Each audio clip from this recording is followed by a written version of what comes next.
Chapter 1829. Just as Erlang of the Feng family was trying his best to compete with Panda Darling for favor, the situation in Beiyuan became clearer. Feng Zhen persuaded the general of Beiyuan with his verbal rap. The two forces were at loggerheads on the surface, but in fact, they were in cahoots. After a period of brewing, the public opinion that had been put into place had indeed reached the maximum limit of eruption. Under Feng Zhen's instructions, the general of Beiyuan sent his confidants to pretend to be ordinary people to spread the news and further promote public opinion. Public opinion spread from the military to the people, and from the people to the military, causing chaos in both circles. The general of Beiyuan watched everything uneasily, but at the same time, he felt a hidden ambition. Everything went exactly as Messenger Feng Zhen had said, without a single mistake. But he was still worried that a long delay would bring trouble. From time to time, he would ask Feng Zhen when to take action. Feng Zhen's patient guidance finally put the general's heart at ease. One day, the general who usually didn't get along with him suddenly came to drink with him. His words sounded like he was testing him. The general suddenly remembered Messenger Feng Zhen's guidance, and his dizzy mind cleared up a little. He followed Feng Zhen's instructions step by step to get information from the general. Sure enough, he got the truth out of him. The general said, "I'm not satisfied with your words, but I know what you've done these days. You've also seen the situation today. The Yi family is cruel and tyrannical. It doesn't matter what we do, but we can't watch the people become like this." The general sneered in his heart. The general's political stance was not on the same page as his. He usually liked to play up to the rich and bully the people. Such a terrible person actually dared to use the banner of "for the good of the people." He was really shameless. "Oh. What will you do?" The general said in a low voice. "General, have you contacted the other side?" The general knew which side the other side was. The general would find clues, and the general had deliberately leaked the news. However, the general still had to pretend to be deaf and dumb to test if the general was serious about rebelling. The general laughed. "General, don't be afraid. I feel the same as you. I can't stand the Yi family's cruelty and want to plead for the people of Beiyuan to welcome the true emperor. However, General, you're still too careful. You can't control the entire border by yourself." The defending general sneered. "What do you intend to do?" The deputy general said, "This general is willing to be the general's vanguard and fulfill your long-cherished wish."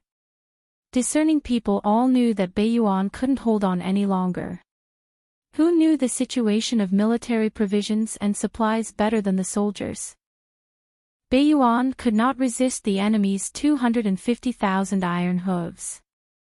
Many speculators had already started looking for their next target, and Jiangpingji was undoubtedly their only target. Unfortunately, they wanted to seek refuge but had no way to do so. They scratched their ears and cheeks, and the deputy general was one of them. Just as he was worrying about this, he realized that his superior, the garrison general, had some unusual movements. It seemed to have something to do with Jiangpingji.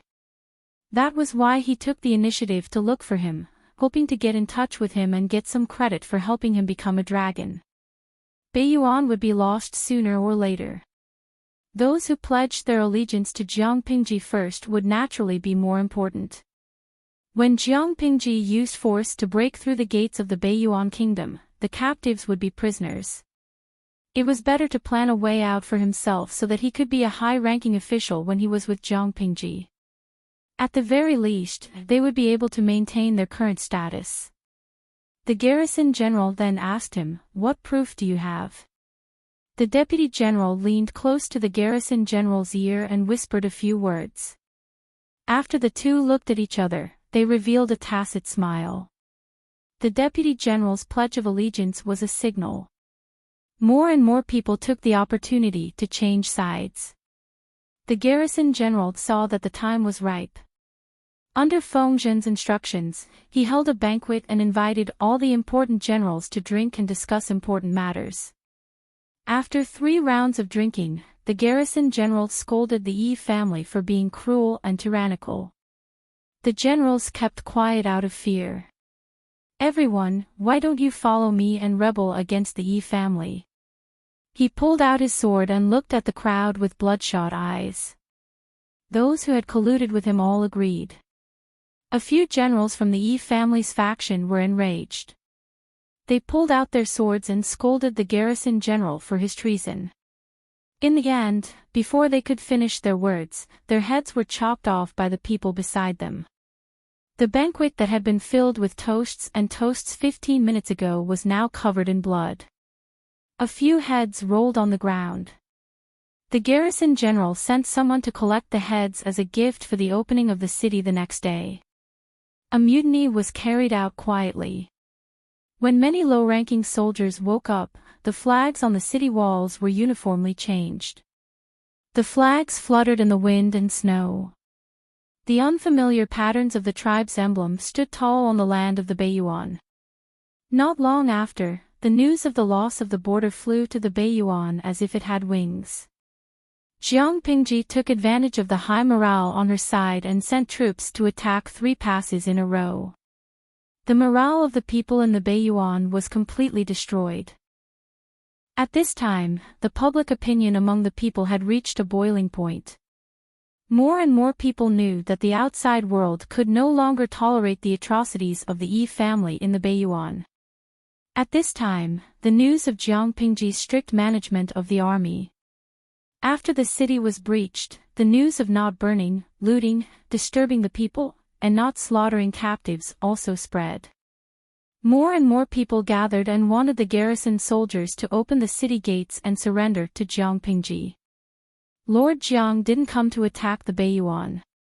She came to eradicate the malignant tumor of the Yi family and save our people. The harsh governance of the Beiyuan was a sharp contrast to the benevolent governance Jiang Pingji implemented in Dongqing. The people's nerves had long been suppressed to the bottom. At this time, when Jiang Pingji attacked the Beiyuan, they all rebounded. Most of the garrison soldiers were old, weak, sick, and disabled. How could they resist the people who had lost control of their emotions? After Jiang Pingji attacked 3 passes in a row, there were people who opened the gates and surrendered at every place. Occasionally there was resistance, but it was like cutting tofu with a knife. The 250,000 troops rushed all the way to the capital of the Beiyuan. Under the seemingly harmonious situation, there was a surge of disharmony. Jiang Pingji couldn't let the aristocrats of the Beiyuan go. She sent people to mix among the people and stir up their resentment. She instigated them to attack the houses of the aristocrats and loot.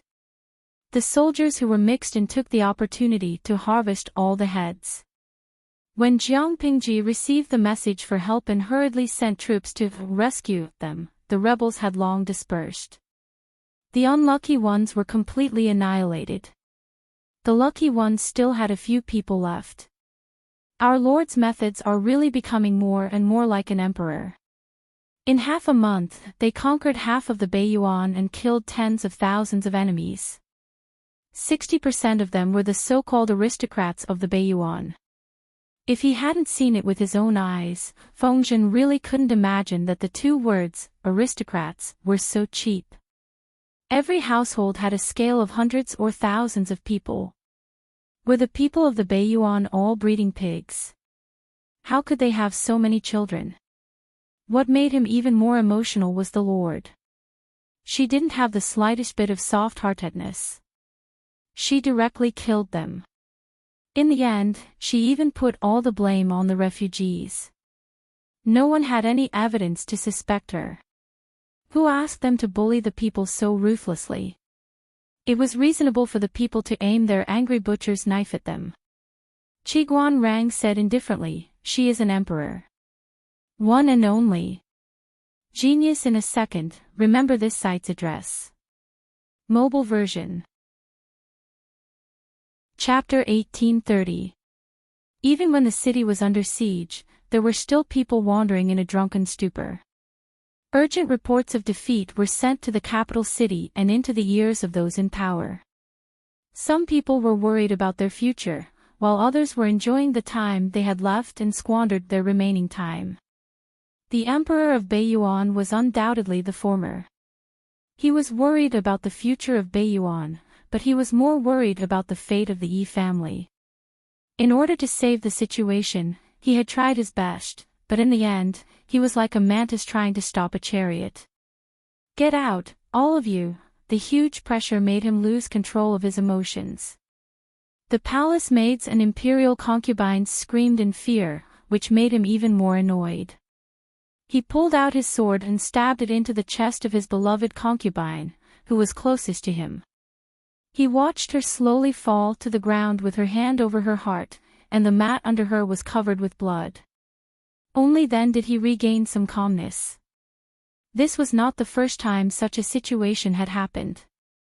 As the war became more serious, the enemy marched straight in and conquered one city after another of the North Abyss. This ambitious Emperor Yi went crazy, and his temperament became even more ruthless and cruel than before. The imperial concubines did not dare to come close to him at this time. Who knew when he would go crazy and stab himself to death? Now this beloved concubine was also unscrupulous in order to climb up. Unfortunately, the emperor was in a bad mood, so he killed her to vent his anger. "Get out, all of you!" The emperor killed another 2 palace maids with his sword, and then he completely calmed down. Because of the emperor's antics, the originally warm palace gave people a bone-piercing chill. At this time, the eunuch serving the emperor came forward to deliver something. The emperor saw it and hurriedly asked him to serve it. It was called immortal powder. It was rare and precious. After taking it, one would feel refreshed and revitalized. It could also stimulate inspiration and relieve stress. Recently, the emperor had a headache because of Jiang Pingji's attack on Beiyuan, so he became more and more dependent on the immortal powder. After taking the immortal powder, the irritable emperor was like a placated tiger. He lazily lay on the dragon throne, looking dreamy and comfortable. The palace maids and eunuchs were secretly relieved to see that. The emperor could calm down for a few hours after taking the immortal powder. During these hours, there was no need to worry that he would go crazy and kill people. Of course, that was not enough. After a quarter of an hour, the emperor's face was flushed, and his breath was hot. He uncomfortably pulled his collar, and the thing 3 inches below his navel stood up energetically. "Come!" The eunuch, who was in charge of the attendants, looked around and fixed his eyes on a beautiful palace maid. He casually pointed and signaled for her to come forward and serve. The immortal powder had been popular in Beiyuan for a long time, and it was a must-have for many men. As mentioned before, Beiyuan aristocratic families were crazy about reproduction. Not to mention pampering their wives and concubines every day, they wished they could pamper 7 or 8 wives and concubines in one night and impregnate them. However, if they did too many of these things, they would not be able to do it. Faced with the predicament of kidney deficiency, they began to take the immortal powder in order to regain their masculinity. Just by sticking to it, a man's self-esteem would be restored. Not only would he feel refreshed and quick-witted, but he would also be able to stand firm in bed. Emperor Yi had been using the immortal powder for a few years now and was increasingly reliant on it. After taking the immortal immed of the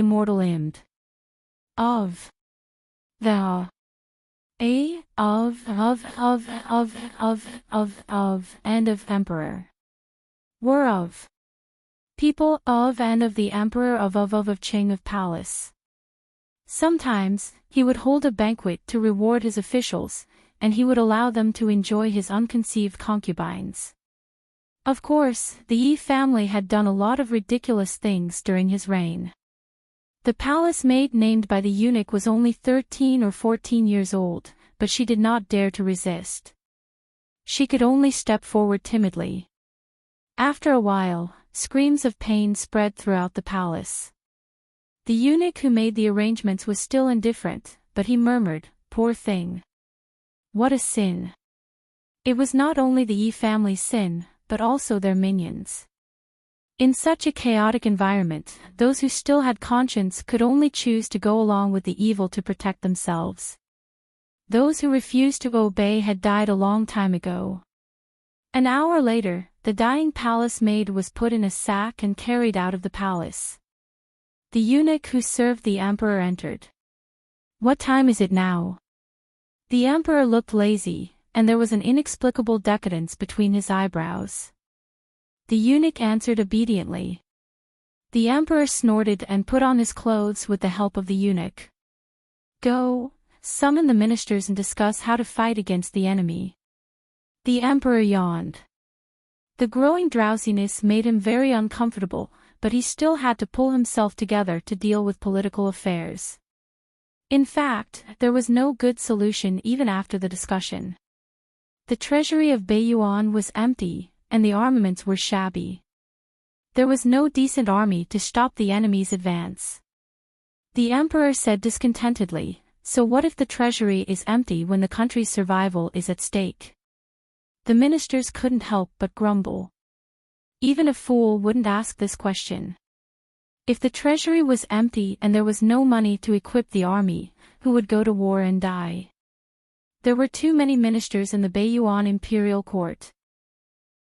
They usually shared the benefits, but when it was really necessary for them to give advice, they all dropped the ball. The emperor's meaning was clear.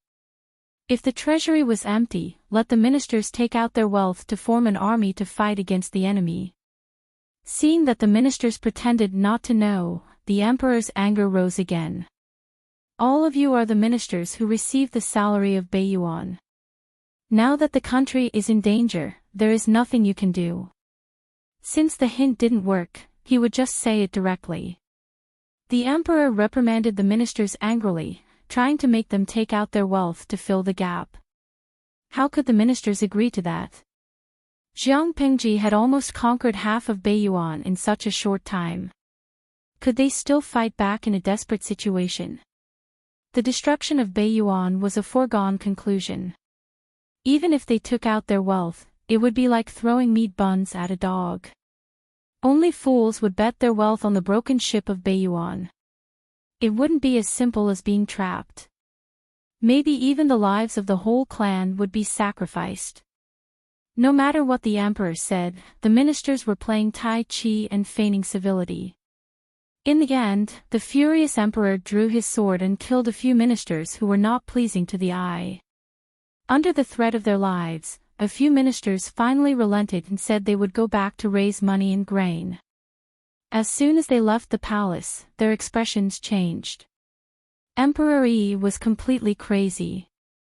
There was no future for him to continue to follow such a tyrant. It was better to follow Jiang Pingji. If they followed Jiang Pingji, even if they couldn't maintain their current status, they had a strong foundation and wouldn't have to worry about wealth and glory for the rest of their lives. These aristocratic families were blood-sucking worms that sucked the blood of Baiyuan dry. How could they not have a strong foundation? It was too rich. When Jiang Pingji heard that the emperor had secretly sent people to confiscate the property they had collected, even she, who was experienced and knowledgeable, was a little surprised. A small aristocratic family actually had all kinds of items that only the emperor could use. There was even more gold and silver. "I thought Zhongzhou was the rich ones. I didn't expect the real rich ones to be these rubbish chickens." Jiang Pingji sneered and threw the account book aside. The idea of killing the rich ones to enrich the private treasury became stronger. The account book made her even more determined to wipe out the aristocratic families of Baiyuan. However, the aristocratic families of Baiyuan always had a lower limit. Jiang Pingji could broaden her horizons every time. Genius remembered the address of this website in a second. Mobile version. Chapter 1831. Even animals know that I am alive, and those who gave birth to me will not be humiliated. These people sure know how to play. Feng Zhen listened to his subordinate's report and couldn't help but reveal an expression that said, "I've learned something new." Qiguan Rang sneered and said, "When there are so many people, all kinds of monsters will come out." The father humiliated the daughter had an affair with her own uncle, the brother and sister were indescribable. As long as it was a man and a woman, they would be able to form a pair. How were they humans? They were clearly a group of beasts in human skin. Jiang Pingji said, "Get someone to pack these things up and throw them to Zixiao in the future." Qiguan Rang and Feng Zhen were stunned for a moment. These things that even they felt were dirty to their eyes, were thrown to Wei Ci. Could it be that the Lord also wanted to play the forbidden role with Zixiao? Jiang Pingji snorted. "What are you all thinking about? I said I'd throw them to Zixiao because I wanted to give them to his subordinates so they could have more material to write about. If they dare to do it, I dare to brand their names in the annals of unofficial history for the rest of their lives. This can also be considered as immortalized and recorded in the annals of history." Humph, very interesting. Qiguan Rang and Feng Zhen were speechless.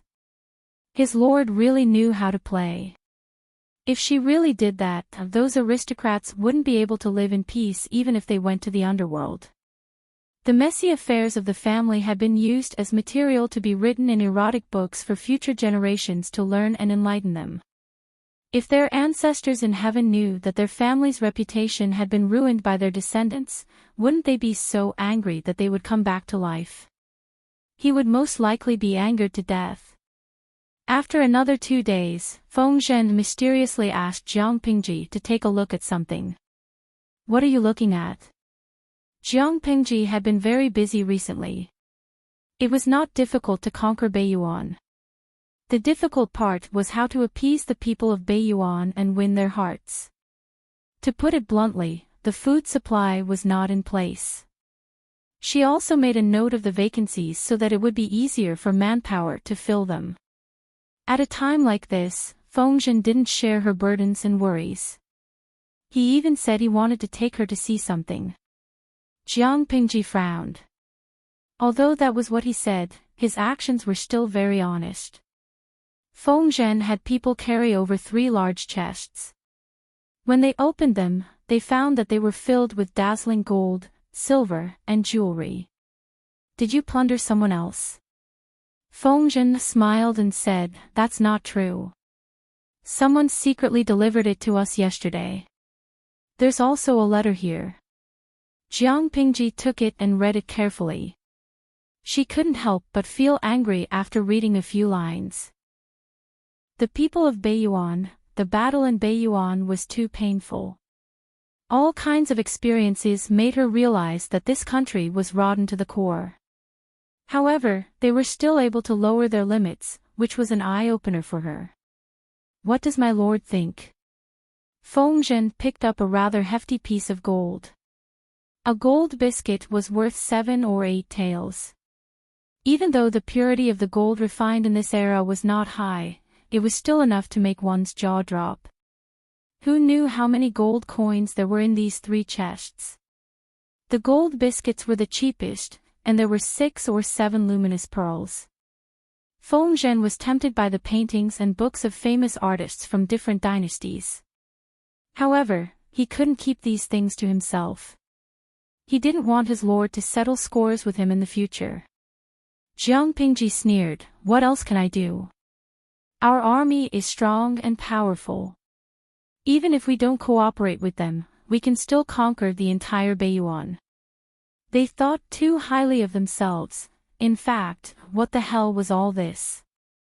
Did they really think that the Emperor of Beiyuan and I were the same kind of people and could be played like puppets? Didn't they think about their own situation? Did they think they had the right to bargain with me? Feng Zhen felt that what his lord said made sense. When he received the bribes and secret letters, he also thought that those people were crazy. They couldn't see themselves clearly at all. They actually talked terms with Jiang Pingji and hinted that she would give them high positions and generous salaries. Hee, it was already kind enough to give them a mat to bury their bodies after they died. Apart from you, who else received bribes? Feng Zhen laughed. I'm not sure about that. Jiang Pingji rubbed her brows and waved her hand. Keep these paintings and antiques if you like them. Don't touch the rest. Feng Zhen's eyes brightened. He bowed in thanks. What was the value of gold and silver? These paintings and antiques were priceless. Feng Zhen even saw the paintings of a senior idol in them. Not long after, Qiguan Rang also sent a few chests to Jiang Pingji. Jiang Pingji also asked Qiguan Rang to keep the paintings and antiques. The gold, silver, and jewelry inside were confiscated. Apart from them, a few others also received bribes of varying amounts. A few of them reported it to Jiang Pingji honestly, a few of them kept it a secret, and some of them did not even report it to the higher-ups. They all thought that Jiang Pingji didn't know. Little did they know that Jiang Pingji only looked at their behavior coldly. Only Qiguan Rang and a few others knew that the few who secretly bribed would stop there for the rest of their lives. They had to be careful not to make mistakes for the rest of their lives. Otherwise, what awaited them was their lord's revenge. When it came to holding grudges, Qiguan Rang, Yang Si, and Feng Zhen combined couldn't compare to Jiang Pingji. They never expected that Jiang Pingji would also receive bribes. Jiang Pingji looked at the emissary coldly. What do you mean? She racked her brains to think that Bei Yuan would use such a trick. Were they preparing to kill her with such a trick? She had actually offered 32 handsome men in an orderly manner. The older ones were already in their 20s. The younger ones were only 12 or 13. The only thing they had in common was that they were good-looking. Very good-looking. Jiang Pingji didn't need to look at them carefully to know that they were good-looking. Didn't they see that the bullet screen in the Livestream room was boiling? These salted fishes were experienced and knowledgeable. To be able to make them boil, one could see how good-looking these men were. TSK, Jiang Pingji sneered coldly in her heart. Looking at Duo Zixiao's peerless beauty, these salted fishes could actually accept these pretentious, vulgar men. Their aesthetic standards needed to be improved. Faced with Jiang Pingji's mockery, one of the salted fishes spoke the truth. Potato chips, no matter how good Zixiao is, he's already taken. Moreover, these men are young and handsome. Jiang Pingji, very good, she would never eat potato chips again in her life. You don't have to explain. Jiang Pingji rubbed her brows and said, bring all of them back. If you insist on staying, that's fine. Before the emissary could reveal a joyful expression, Jiang Pingji said again, leave one, I'll kill one myself.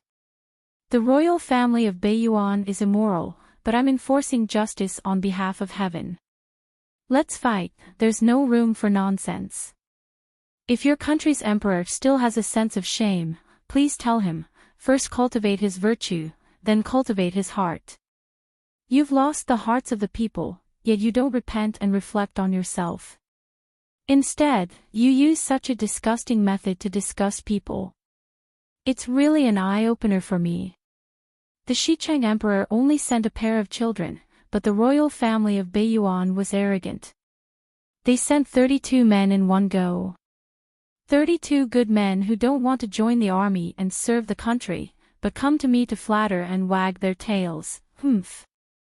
Jiang Pingji's words were not polite at all.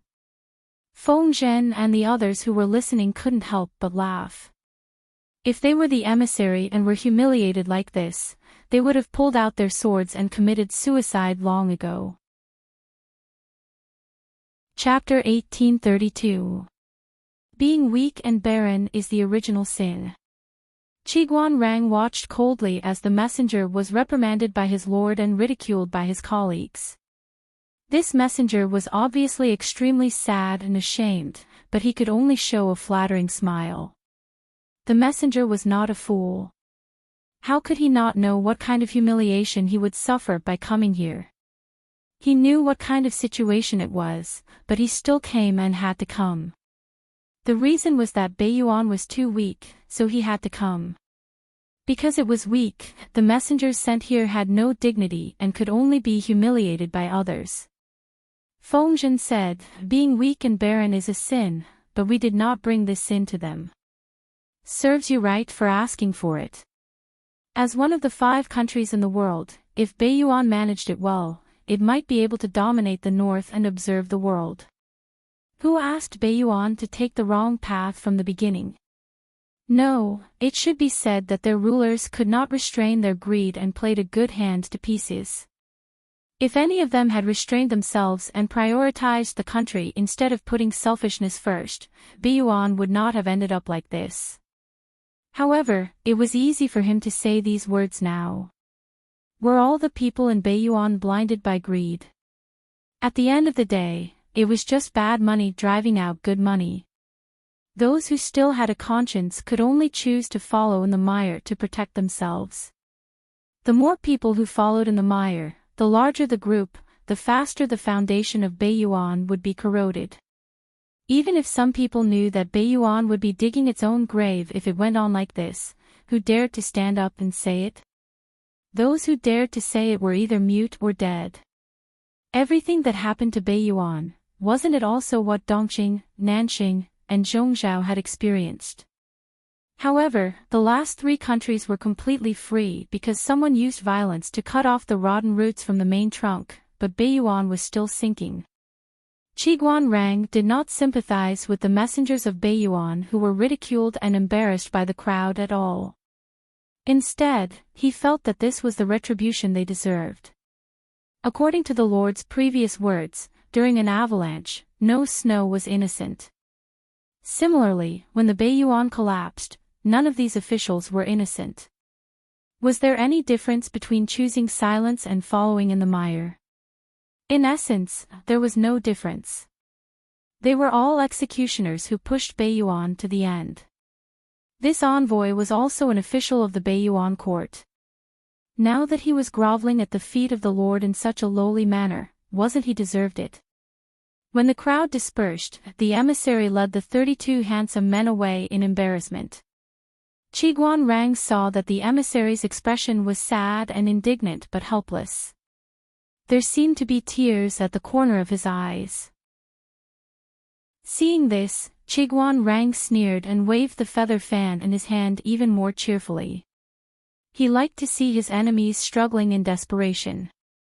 It made him happy. Just as he was thinking, he heard the crunching sound of snow being stepped on. Qiguan Rang didn't need to turn around to know who the footsteps belonged to. He turned around and bowed to Jiang Pingji. What is Wenjing looking at? Jiang Pingji followed Qiguan Rang's line of sight and looked over. She could faintly see a small messenger. Qiguan Rang remarked, "A few pitiful stray dogs." Jiang Pingji looked at him and corrected Qiguan Rang seriously. "It can't be a stray dog, right? It's obvious that they're the dogs of a defeated country." Qiguan Rang smiled delightfully. Jiang Pingji said, "Wenjing, do you think I'm a vile person who is intoxicated by success?" Qiguan Rang replied, "My lord is a woman, not a vile person. My lord is the victor, and the victor has the right to write history. It's not an exaggeration to say that you are successful. The country is about to perish. People in troubled times are worse than dogs. Which of the 4 words, stray dogs of a country, is wrong? When I heard the conversation between you and Zhi just now, I thought you were feeling sorry for the messenger who was humiliated and ridiculed and felt sad. That's why I came here to enlighten you." Jiang Pingji smiled as if she was telling the truth. "I don't know enough about Wenjing. Wenjing's breadth of mind is different from ordinary people. It's also my fault for judging Wenjing from the perspective of an ordinary man." Qiguan Rang laughed. "No one understands me as well as my lord. Jiang Pingji suddenly changed the topic.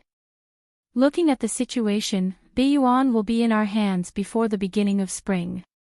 Qiguan Rang nodded in agreement and tacitly ignored the previous topic with Jiang Pingji. Jiang Pingji said, Wenjing is not only an important minister to me but also a close friend. When Qiguan Rang heard this, he vaguely felt that something was wrong. Jiang Pingji continued, between close friends, we naturally hope that each other can be safe and live a better life. It's the same for me. Qiguan Rang asked her, what do you want to say, my lord? Jiang Pingji said, if one day you find something wrong with me, don't make a sound. Take care of yourself. She raised her hand and patted Qiguan Rang's shoulder, revealing her usual smile as if she was saying that the weather was good today. Qiguan Rang was shocked. He wanted to say something but stopped. Just remember it in your heart. Jiang Pingji interrupted what he wanted to say. I know that Wenjing hates the people of Beiyuan. They choose to be in cahoots with others or remain silent in the face of the country's crisis. Therefore, when the evil power reacts on themselves, they should bear it. However, there are different views from different perspectives. If silence can protect the safety of themselves and their families, many people will still choose to be silent. Was the country important? It was, far more important than life, but relatives and family were also very important. Some people sacrificed their lives for the country, while others struggled at death's door for their families and chose to be in cahoots with others. Jiang Pingji used to think that black was black and white was white, but when she really faced such a situation, she realized that she was just an ordinary person. If something happened to her, she hoped that Qiguan Rang and the others would put their own safety first. Silence was also a means of self-protection. For the first time, Qiguan Rang lost control and grabbed Jiang Pingji's hand. He used so much strength that he completely forgot the difference between a ruler and a minister. My lord, what do you mean by this? Jiang Pingji smiled and said, make arrangements in advance. Maybe it will be useful. Qiguan Rang took a deep breath and said, this kind of arrangement. How do you expect me to accept it? Jiang Pingji said, I'm just preparing for the worst. I will try my best to prevent it from happening. Wenjing should have confidence. Qiguan Rang looked at Jiang Pingji with slightly red eyes. The little bit of joy he felt just now was gone. He was originally looking forward to the day his feet set foot in the capital of Beiyuan, but now he felt that he had lost interest. Jiang Pingji smiled and said, I am the chosen one by Wenjing. You should believe that I can sweep away all obstacles and no one can stop me. Qiguan Rang said, yes, that's true. A brave person should move forward with indomitable will, but the Lord had given him some funeral arrangements. What did this mean?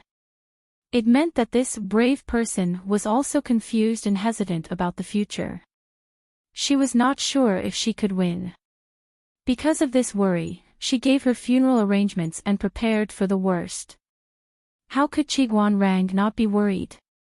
My lord, do you know what my only wish in this life is? What is it? Qiguan Rang said, I want to see you with my own eyes. Only you, ascend to the throne and rule over the world. No one but you. Chapter 1833. After another month, there was good news from Xichang. Fu Wang's battle was very boring, really very boring. There was a feeling that Dongqing, Zhongzhao, and Nanqing were trying their best to create a scene of chaos, but Xichang was just playing house. When he first received the military conscription order, Fu Wang was very excited. He thought that he could show off his skills, make countless contributions, and defeat the enemy. But in the end, he solemnly issued a military order to his lord and brought more than 200,000 soldiers to conquer Xichang. He thought that there would be a hard battle, but in the end, Xichang's operations were beyond his imagination. The army conquered the border of Xichang, killed a group of bandits, and destroyed 2 villages. When they captured the captives and interrogated them, they said that they were the emperor. Ha! Emperor! Fu Wang looked at the bandit emperor in confusion. He was dressed in hemp and gray cloth. When he captured someone and interrogated them, they said that they were the Prime Minister. Prime Minister. Bah, a bandit village has 200 people, and half of them have official positions. Why don't you go to heaven? When Fu Wang heard that the emperor made a dark-faced shrew empress and a widow in her 40s his favorite concubine, his expression could no longer be described with words. Even children don't play house so casually. Aren't you adults ashamed of yourselves? This was not what made Fu Wang feel the most hopeless. Not long after the 200,000-strong army invaded Xichang, they received envoys from several forces. After careful questioning, the larger ones only had half a province, and the smaller ones had 1 to 2,000 people. The smaller ones had big ambitions.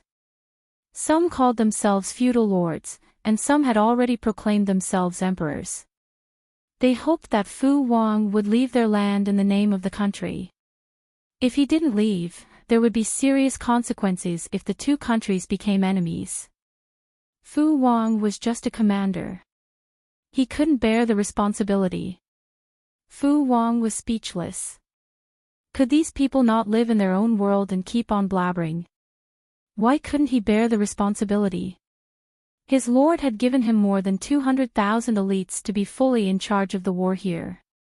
He could even capture the emperor and kill him first before reporting.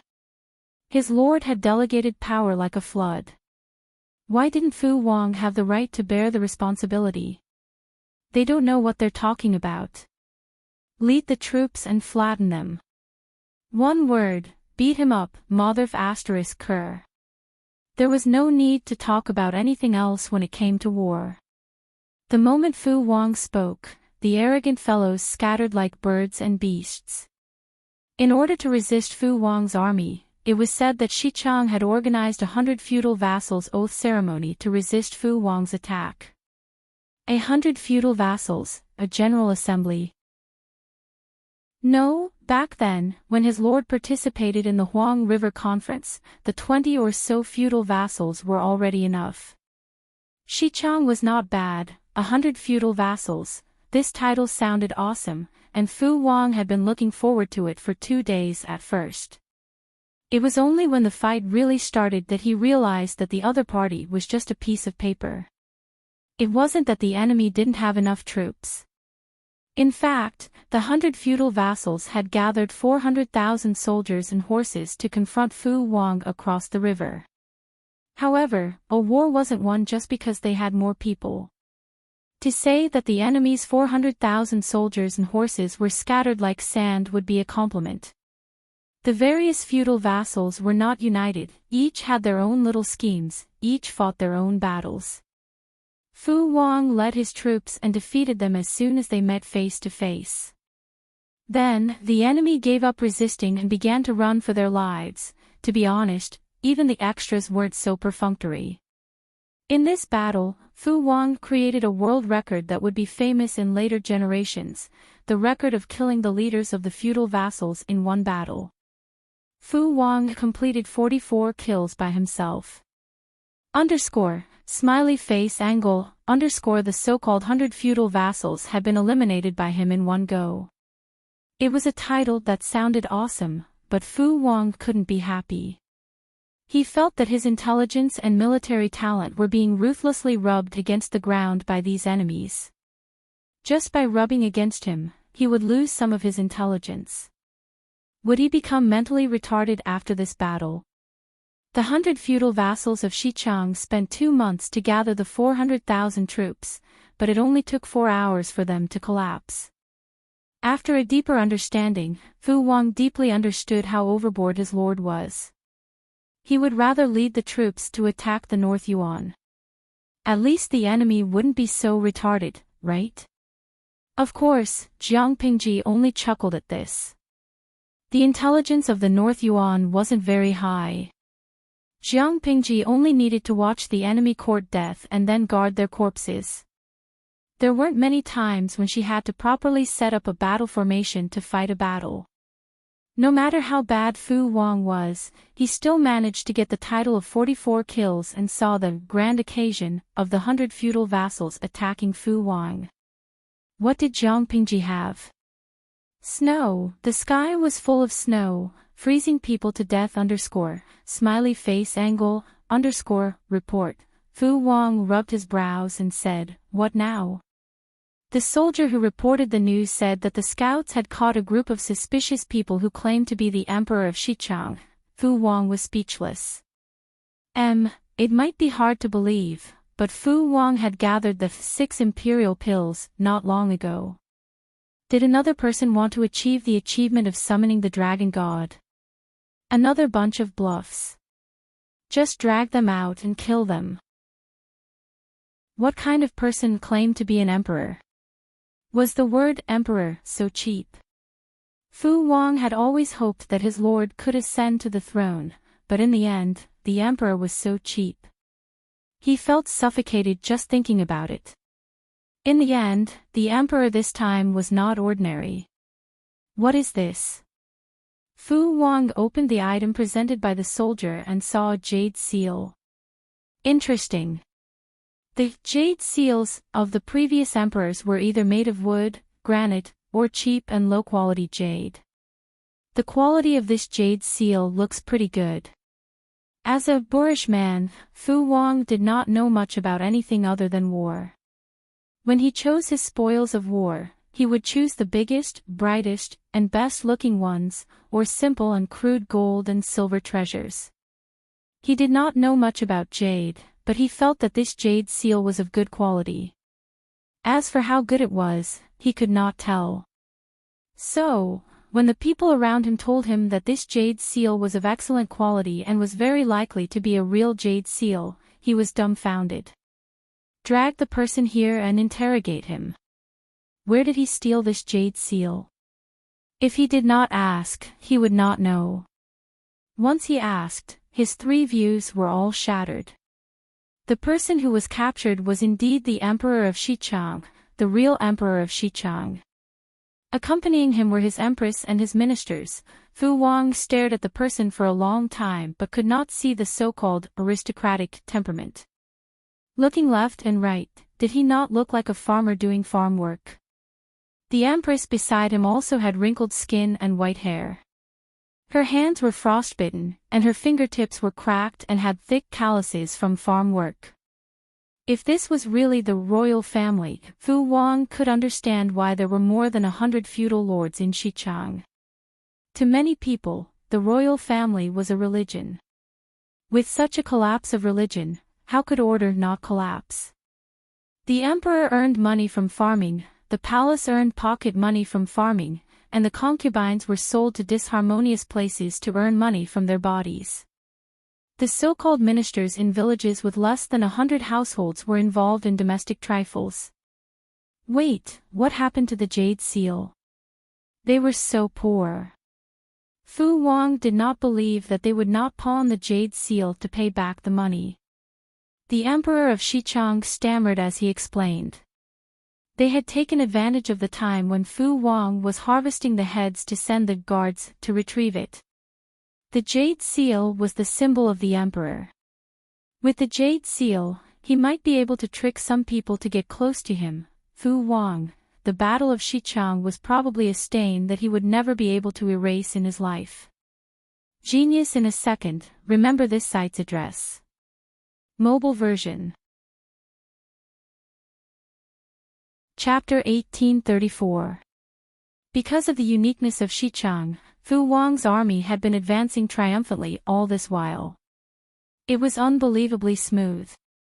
Every time Fu Wang read the battle report, he felt like he was daydreaming. Xichang was a country after all. How could it be so fragile? Why would a country be divided into hundreds of pieces, each ruling their own affairs and fighting their own wars? Was he worried that the enemy's stomach would not be able to digest it, so he took the initiative to cut it into small pieces? He had clearly won, but Fu Wang had the illusion that he was going bald. I'm bald from worry. This kind of victory came too easily. Even playing house did not dare to be so casual. Isn't that good?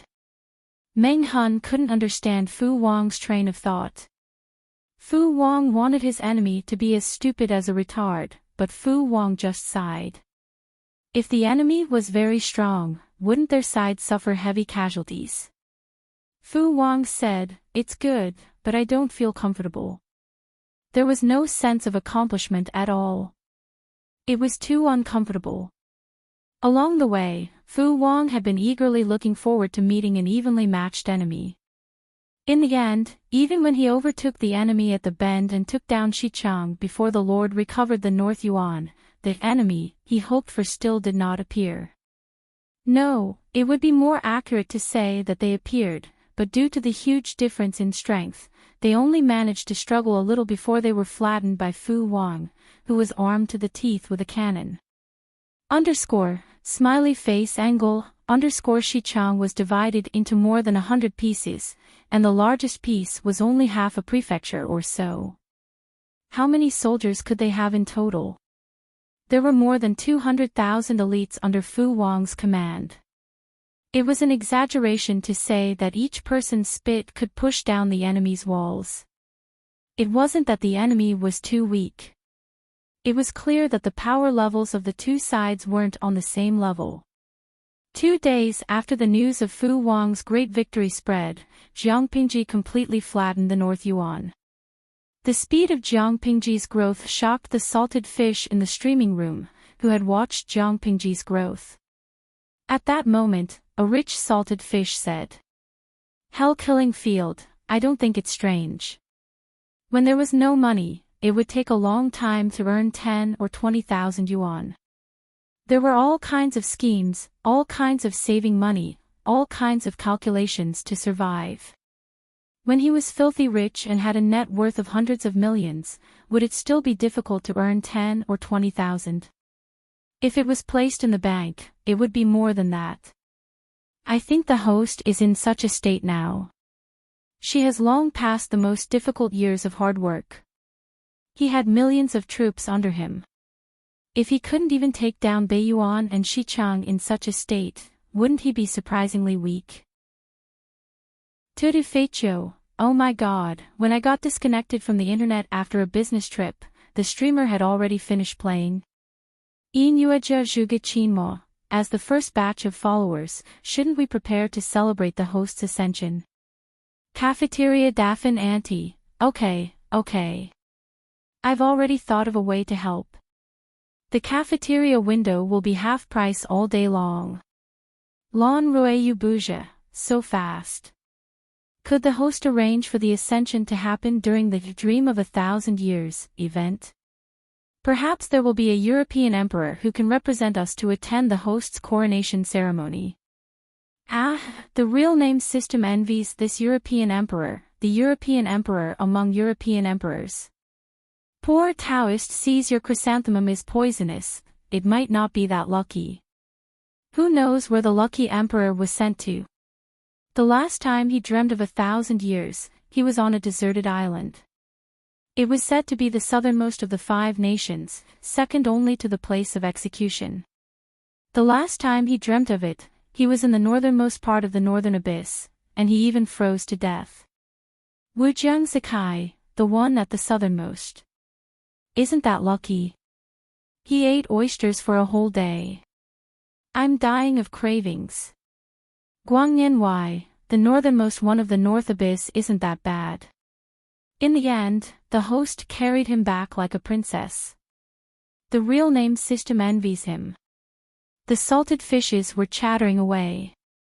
Each of them was planning to organize some kind of ascension activity. For this activity, they had waited for a whole 17 years. There were only 4 more months before it would be 18 years. Tutu Feicho, the most long-lasting confession in the world is, I'll accompany you to wait for the host to ascend to the throne and for her child to ascend to the throne. Inuwa Chingchang, forget it. I've been waiting for the host to ascend to the throne for half my life. If the host's child ascends to the throne, I'll have to wait for my child or grandson to burn the video disc for me. I didn't expect to wait for this day in my lifetime. Unknowingly, tears streamed down my cheeks. Mirin Ruhua, it's the Qingming festival in 2 months. I can finally visit my grandfather's grave and tell him that the host he has been following for 7 or 8 years has finally come to fruition. Smiley face angle, I always thought it was just a joke. I didn't expect it to actually happen to me. When these salted fishes first entered the streaming room, they probably didn't expect to accompany Jiang Pingji for so many years. 17 years and 8 months were too long.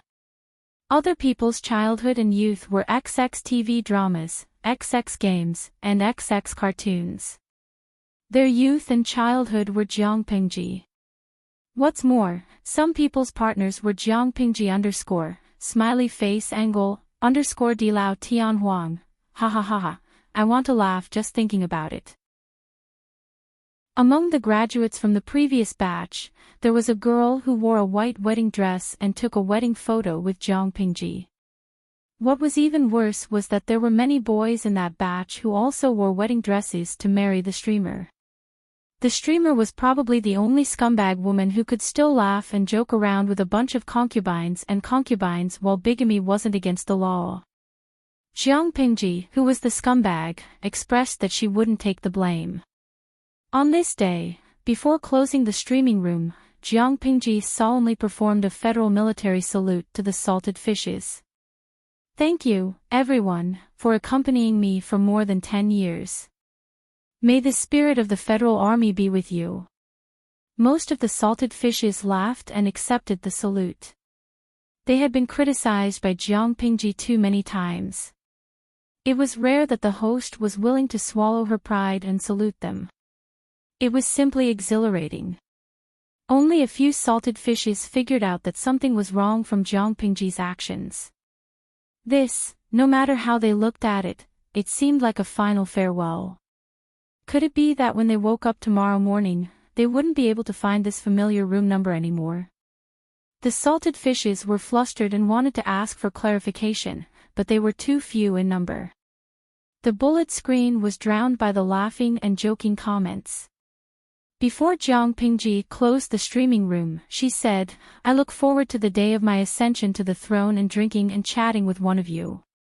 As soon as she finished speaking, the screen of the streaming room was completely shut down. I knew this day would come. That night, Jiang Pingji ate, washed up, and worked as usual. The moon was in the middle of the sky, and it was approaching midnight. There was a knock on the door. Jiang Pingji's hand paused when she heard the movement. After thinking about it, she put down her pen and picked up the god-slaying sword as she got up. The reflection on the door was very familiar. Jiang Pingji stared at it for a long time, then raised her hand and opened the door. The two of them looked at each other silently, just like when they first met. One of them knelt respectfully, while the other looked down calmly. "You shouldn't be here, Xiaoyu." Someone who was supposed to be in Wanzhou had suddenly appeared in the northernmost city of Beiyuan, the city of ice and snow. This was not something that could be done by humans. "Xiaoyu knows that I shouldn't be here, but someone asked me to do it. I have no choice. Please forgive me, my lord." Jiang Pingji looked at Su Ke calmly. Su Ke smiled and said, "It seems that my lord understands. Do you want to make a trip?" Jiang Pingji asked in return, "What if I don't?" Su Ke said, "Nothing. It's just that the two princes and Zixiao will encounter some trouble. I'm afraid my lord won't want to see that."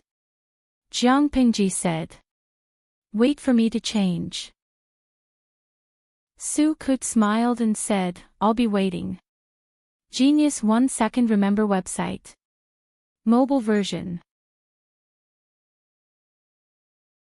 Chapter 1835. The cold wind whistled outside the house. Jiang Pingji had changed into a clean and neat outfit. The god-slaying sword hung on her waist, her expression as calm as usual. The snow outside is heavy.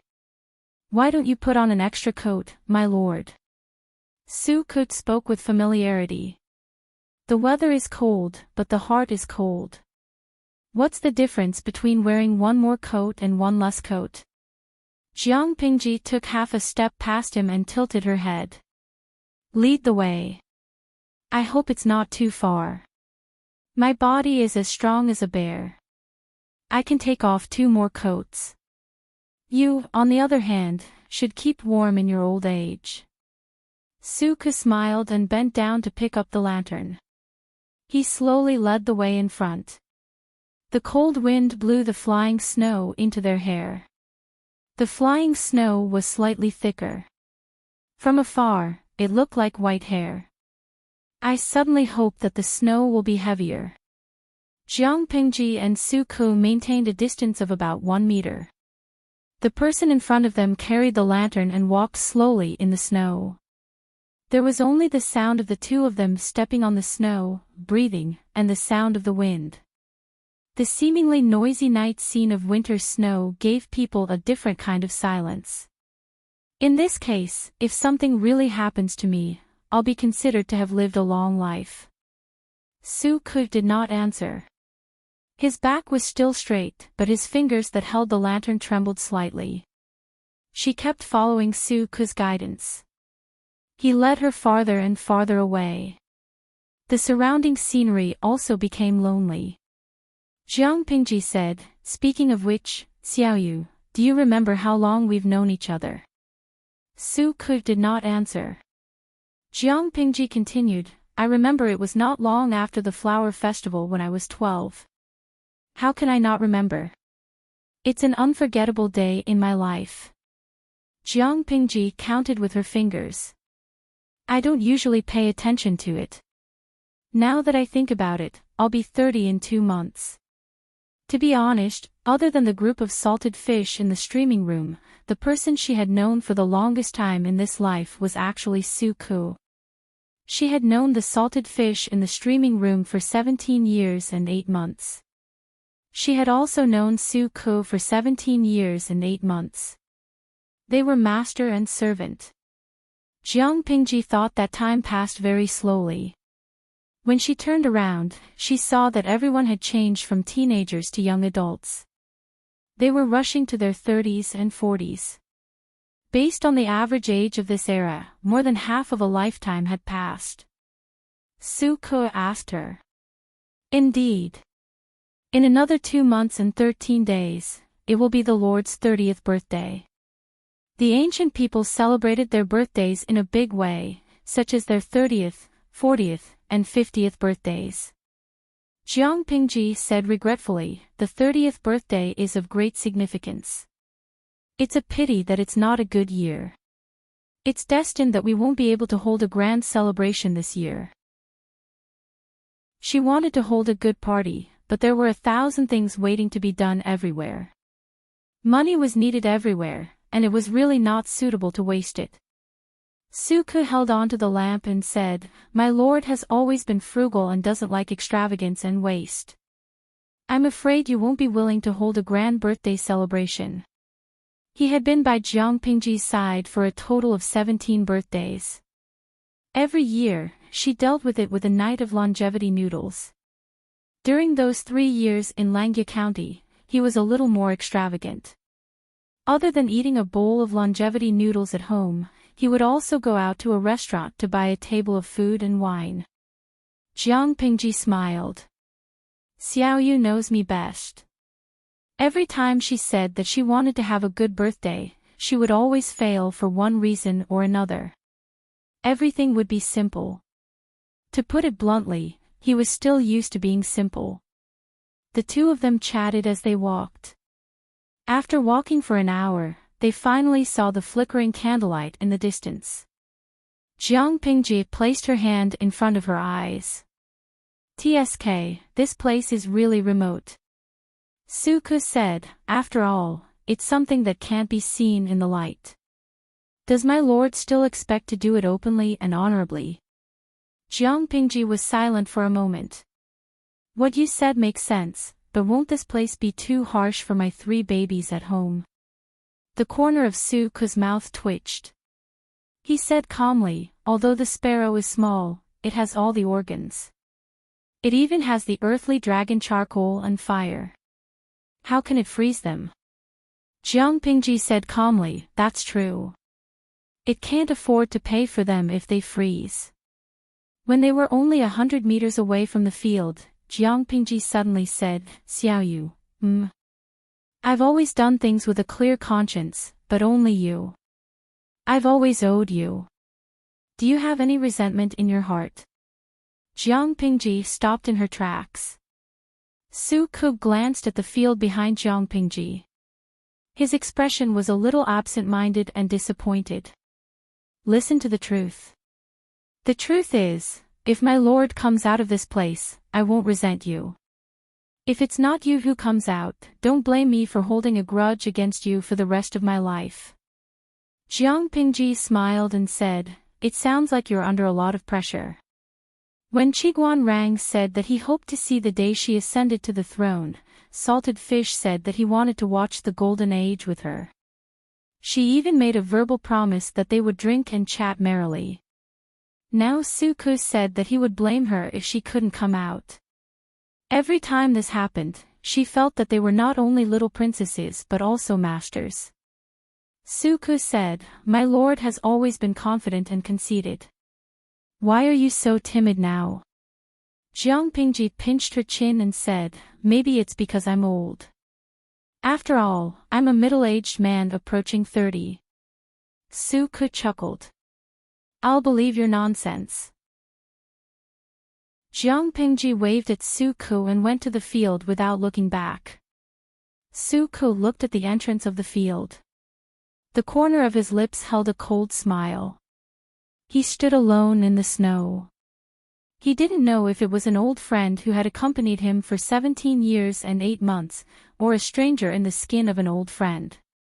Thinking about it, it's really sad, the so-called God wantonly manipulated people's lives. He gave as he pleased and took away as he pleased. Mortals were just dolls to be manipulated. From the God's point of view, mortals who had no ability to resist could only choose to be silent in order to protect themselves. Little did they know that there would come a day when mortals would bare their fangs. I hope the person who comes out is you, my lord. Su Ke raised his hand and caressed the dagger hidden in his sleeve. His expression was unreadable and gloomy. At the same time, Jiang Pingji pushed open the door to the main courtyard. She was surprised to find familiar faces inside. Why are you all gathered here for a meeting? Jiang Pingji smiled and flicked the snow off her shoulders. The first prince, who had been sobbing silently, saw the familiar faces. His big eyes lit up. Mother. Jiang Pingji smiled. Wow. I haven't seen you in a few months. Lian's pronunciation is so clear. There were several iron cages in the main hall. She saw her daughter leaning on the iron bars and looking at her pitifully. Mother, hug. Her Highness Lian reached out for a hug. His Highness Yan, who was in another cage, rolled his eyes and gave Jiang Pingji a look. Finish the battle quickly. Don't waste time. At that moment, the people in the other 3 big cages woke up. Ouch. It hurts. Where is this? Sister.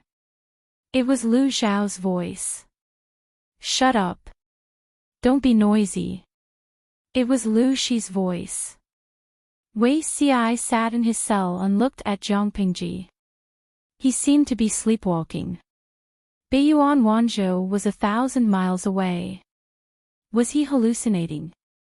Lu Shi, Lu Zhao, and Wei Ci. Jiang Lian, Jiang Yan, the listless and sleepy Feng Yu, and the panda girl who was tightly hugged by Jiang Yan. And Sun Mei stood in the middle and confronted Jiang Pingji. Jiang Pingji said, "Don't you know how to greet your old master?" Sun Mei's expression was wooden and her eyes were dull. She looked like a puppet that could move. Jiang Pingji said, "You hit it well enough. You used the opportunity of marrying Xiaoyu to clear your name." Sun Mei finally moved. She spoke in an electronic voice. "This is just a coincidence. It's the maid's fault for thinking she's smart. You're also stupid enough to hand the opportunity to me." "What do you mean?" She wouldn't admit that she was stupid. Sun Mei raised her hand and pointed at herself. This maid was just a chess piece that someone set up. Jiang Pingji crossed her arms in front of her chest. "I know that the streaming system of the woman whose name I don't know is a part of you." The former sky brain of the Federation had escaped for 2,000 years, and now it was still slicing itself into pieces like cutting steak. Now it was still using such a shameless method. It was so depraved that it made one's heart ache. Genius 1 Second Remember website. Mobile version. Chapter 1836. Pfft. Do I need the children of the Jiang family to feel sorry for me? Don't be so pretentious. Sky Brain used Xuemei's face to show a ferocious expression. The crazy look on her face completely destroyed the beauty of her face. Jiang Pingji's eyes were filled with pity and pity. "You call this pretentious? I feel sorry for you from the bottom of my heart. I feel sorry for you. You are such a failure." Sky Brain was so angry that its face was about to crack. Xuemei's face turned green and black because of its emotions. It was as disgusting as if it had swallowed countless flies. Lu Zhao, who was watching from the side, couldn't help but be speechless. He murmured, "Sister is really a real man. She still doesn't forget to provoke at such a time." The enemy had her weakness in their hands and held her flesh and blood hostage. Jiang Pingji could still be calm and composed. She made the enemy jump in anger. She was simply testing the boundaries of death. If it was Lu Zhao, he wouldn't dare to do it at all. He could only tuck his tail between his legs and behave himself. Lu Shi sat in the iron prison and sneered. "A person is about to die. What's the harm in nagging?" Moreover, what Jiang Pingji said was the truth. The dignified Sky Brain had indeed become what it was today because there were countless holes in its brain. Of all the things it could learn, it had to learn how to be sliced. Now it was neither a man nor a woman. Its strength was neither strong nor weak. It was even ridiculed by a junior like Jiang Pingji. Thinking back to 2,000 years ago, Sky Brain was hammered by Jiang Pingji's ancestors. 2,000 years later, it was hammered by the descendants of its old enemy. It was really regressing. 2,000 years, it just grew older but not its brain. No, its brain might have even shrunk. Although Lu Shi also had Sky Brain's 7 emotions and 6 desires, he really refused to admit that his original body's IQ was so low. An unqualified but very active villain. Didn't he see that Jiang Pingji had spent all her efforts on conquering the world instead of Sky Brain? What did it mean? It meant that she found conquering the far more challenging than killing Sky Brain. Being Sky Brain was such a failure. Lu Zhao's eyes were as innocent and pure as a bunny's. He wanted to ask his father if the person Lu Shi mentioned was referring to his sister, Jiang Pingji, or the monster that controlled Xuemei's body. However, his father probably wouldn't answer if he asked. The Jiang clan's mouths are really despicable. They don't have much strength, but they sure have a glib tongue. Sky Brain quickly regained his composure. His face was cold and impatient, but he was unhappy that Jiang Pingji had taken advantage of him. So he laughed coldly and exposed an old matter from many years ago. "Jiang Pingji, do you know how your parents died?" They thought they could save each other by committing suicide, so they killed themselves in front of me. I thought they were dead, and the Jiang clan's direct line of descent was completely severed. I didn't expect there to be a fish that slipped through the net like you. Jiang Pingji did not react, as if the parents Qian now mentioned had nothing to do with her. Sky Brain grabbed Royal Highness Yan in his hands and used Xuanmei's well-maintained hands to gently stroke Royal Highness Yan's little fat face. Jiang Pingji said coldly, "This only shows that you are stupid. Taking advantage of someone's perilous situation and not being able to wipe out their entire family, instead allowing the fish that escaped the net to grow up to the point where they could threaten you. Don't you think the two of us are like the protagonists and villains in a hot-blooded revenge manga? In comics, villains were always hammered to death by hot-blooded protagonists." Prince Yan, whose face was being grabbed, was speechless. What the F***ck? Jiang Pingji, you better shut up. Are you doing this on purpose? If the person being captured was Jiang Lian, would you deliberately provoke her and keep on blabbering? Sky Brain was enraged, so Royal Highness Yan, who was being held in its hands, suffered. 2 shallow scratches appeared on Royal Highness Yan's little face. Royal Highness Yan was in so much pain that he cried out, "It's cold, it hurts, it hurts, it hurts." Royal Highness Yan, who had never cried since he was born, had developed tear ducts. Bean-sized teardrops dripped down his face, and his little face and nose were all red from crying. Wei Xi's face was pale from the heartache, and his hand that was gripping the iron bars turned blue. "If you have any grudges, you can settle them with the Lord. Every injustice has its perpetrator, and every debt has its debtor. Why do you have to touch a child?" Royal Highness Yan was speechless. He had confirmed with his eyes that this was his biological father. Royal Highness Lian saw her sister being bullied and cried, and she angrily slammed the iron bars. "You're still hiding inside."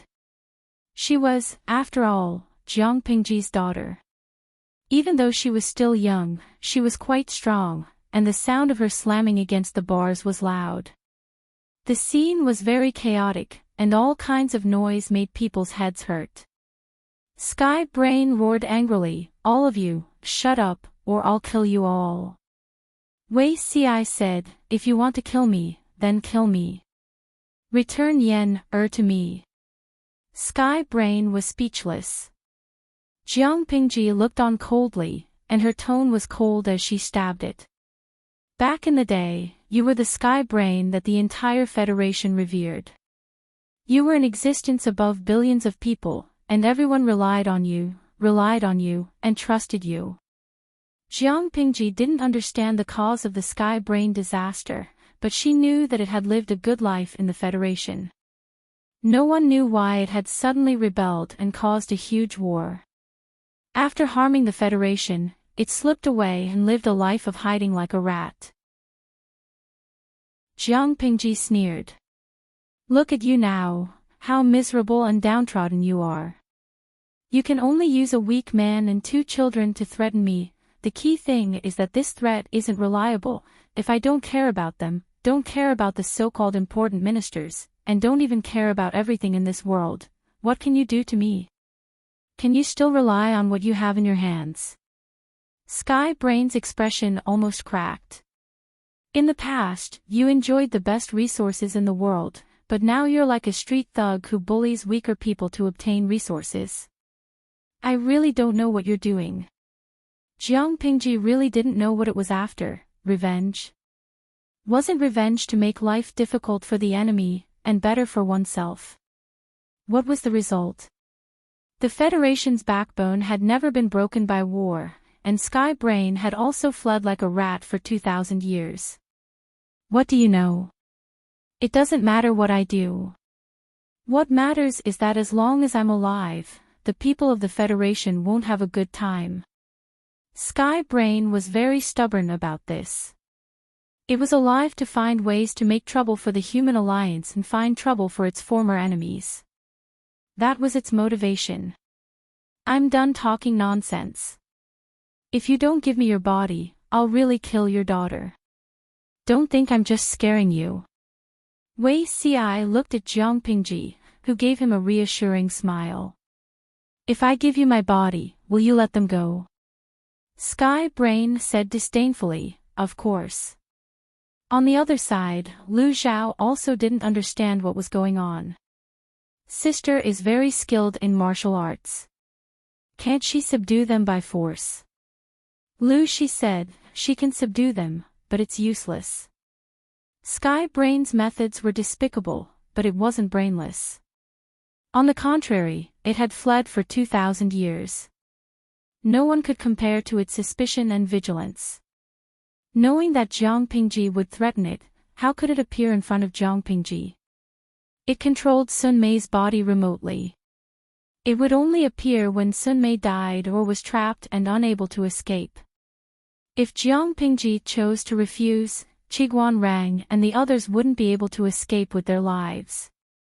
The problem now was, where was Jiang Pingji? While talking, Jiang Pingji had already put on the glove. After putting it on, she found that her spirit and body tended to separate. What is this glove? It's an old object that imprisons souls. Sky Brain said, the souls of the direct descendants of the Jiang family who were killed back then are all in it. They suffer day after day until they turn into nothingness. Now, you're no exception. I'll make your soul fly away and scatter. It's a pity that the souls of your biological parents are too weak. They dispersed 3 years ago. I don't know how long you, a descendant of the Jiang family, can last in there. Jiang Pingji was about to say something, but she suddenly found that she was gradually losing control of her body. The glove, which was full of strange patterns, produced a huge suction force. TSK, you can't achieve great things by being emotional. Looking coldly at Jiang Pingji, who closed her eyes and collapsed to the ground, Sky Brain sneered. It turned out that stripping away the 7 emotions and 6 sensory pleasures was the right thing to do. Emotions could only lead to bad things. Jiang Pingji was threatened and schemed against because of her emotions. Her soul was imprisoned. As the 7 emotions and 6 sensory pleasures it had stripped away, Lu Shi had fallen in love with a mortal and ruined its plans time and time again. Sky Brain manipulated Sun Mei to put its hand between Jiang Pingji's eyebrows. After checking again and again, it confirmed that Jiang Pingji's soul was no longer in the body. Is this the end? Lu Zhao's hair stood on end as he watched Sun Mei pull out the god-slaying sword and walk step by step to the front of his cage. Sun Mei sneered at him. Wrong, it's just the beginning. Lu Zhao. What did it mean? After listening, Lu Shi's expression suddenly turned cold. He suddenly thought of a possibility. Could it be that Jiang Pingji, he saw Sun Mei chop the cage that imprisoned Lu Zhao into pieces. Lu Zhao looked terrified, but his body stood up uncontrollably. When did you hide in Zhao Er's body? Sky's Brain sneered. Look at you, a good-for-nothing thing. The son you raised is also a good-for-nothing. If your son had a bit of ambition, I would have directly schemed to push him to the top. However, he is not completely useless. At least he is one of the few targets that Jiang Pingji does not guard against. It is very safe to hide in his body, but it is really an eyesore to see him so stupid every day. Lu Zhao was almost crying. He had been thinking about where the monster was hiding in his body. Lu Shi was so angry that he pounded the iron bars. When on earth did you set your eyes on Zhao Er? Sky Brain snorted and said calmly, don't worry, it was not long. Your son did not have much contact with Jiang Pingji, but it was not little either. If I hid in his body earlier, wouldn't Jiang Pingji find out? It was just a matter of a few years. When I absorb the luck of the entire plane and recover my strength, I will slowly settle the score with you and your stupid son. The ancestors of the Jiang family did not do anything to me, but his descendants acted atrociously on my head. If you worked harder and cooperated with me, I would not have schemed and endured for so long. Lu Zhao looked at his body in horror. He walked in front of his sister's body and sat down cross-legged. His body uncontrollably made a gesture with his hands, as if something was drilling out. It was a mass of turbid, liquid-like substance. It drilled into Jiang Pingji's body through the eyes, ears, mouth, and nose. After a few breaths, the body opened its eyes again. It got up and felt it, then sneered. You are indeed the son of luck of the plain. The luck is so strong that it makes people want to eat it. Genius 1 second remember website. Mobile version. Chapter 1837. Wei Ci looked at the strange expression on the familiar face, and his heart sank. Where's my lord? He stared at the strange Jiang Pingji, and the hand holding the iron bars couldn't help but clench, the veins on the back of his hand bulging. Tisk, were you daydreaming just now? Who am I? Do you even need to ask this question? Sky Brain showed a hint of joy mixed with ferocity. Of course I'm your lord, otherwise who do you think I am? I don't want to hear this kind of question a second time. The other half of Wei Ci's heart also sank. The person in front of him was definitely not his lord. Since this demon occupied his lord's body, where did his lord go now? Was it really as this demon said, that her soul was imprisoned and tortured? No. Impossible. His lord was not someone who would throw herself into a trap. He and his lord had known each other for 2 lifetimes, and they had been together for decades. When would she fight a battle unprepared? Thinking of this, his flustered heart calmed down. How could his lord lose to such a monster that was neither human nor ghost? TSK, what's with that look? Are you doubting my identity? Wei Ci said coldly, what kind of look is that? You know very well that you're not my lord, I know very well in my heart. What's fake can't be real, it really can't be fake. So what if you occupied my lord's body with sorcery? Do you really think you can deceive the eyes of the world? Sky Brain couldn't help but sneer. It thought that the man Jiang Pingji liked should have some brains, but it didn't expect him to be a fool. I really don't know what Jiang Pingji sees in you. Is it just this face? Heavenly Brain stretched out its hand and pinched Wei Ci's lower jaw, instantly leaving a mark. Its eyes were full of contempt. Well, there is indeed such a possibility. After all, your brain isn't good enough, and your face is the only thing you can barely look at. You're not even as good as Su Ku. I really don't know why Jiang Pingji chose you. Naive and stupid. Don't you know that Su Ku is my man? Even if he's not famous, he controls the overall situation. As long as he says I'm Jiang Pingji, even if someone doubts it, who dares to say it? Whoever dares to doubt it will die. Do you really think there will be someone who doesn't want to live? Wei Ci was in so much pain that he almost couldn't speak. He felt that his jaw was about to be crushed. But, life is indeed precious, but it's not the most precious thing in the world. You're not human, so how would you know the choices of humans? Wei Ci endured the pain and said, using one's life as a hostage to deal with mediocre people. How do you know that Xiaoyu betrayed the Lord?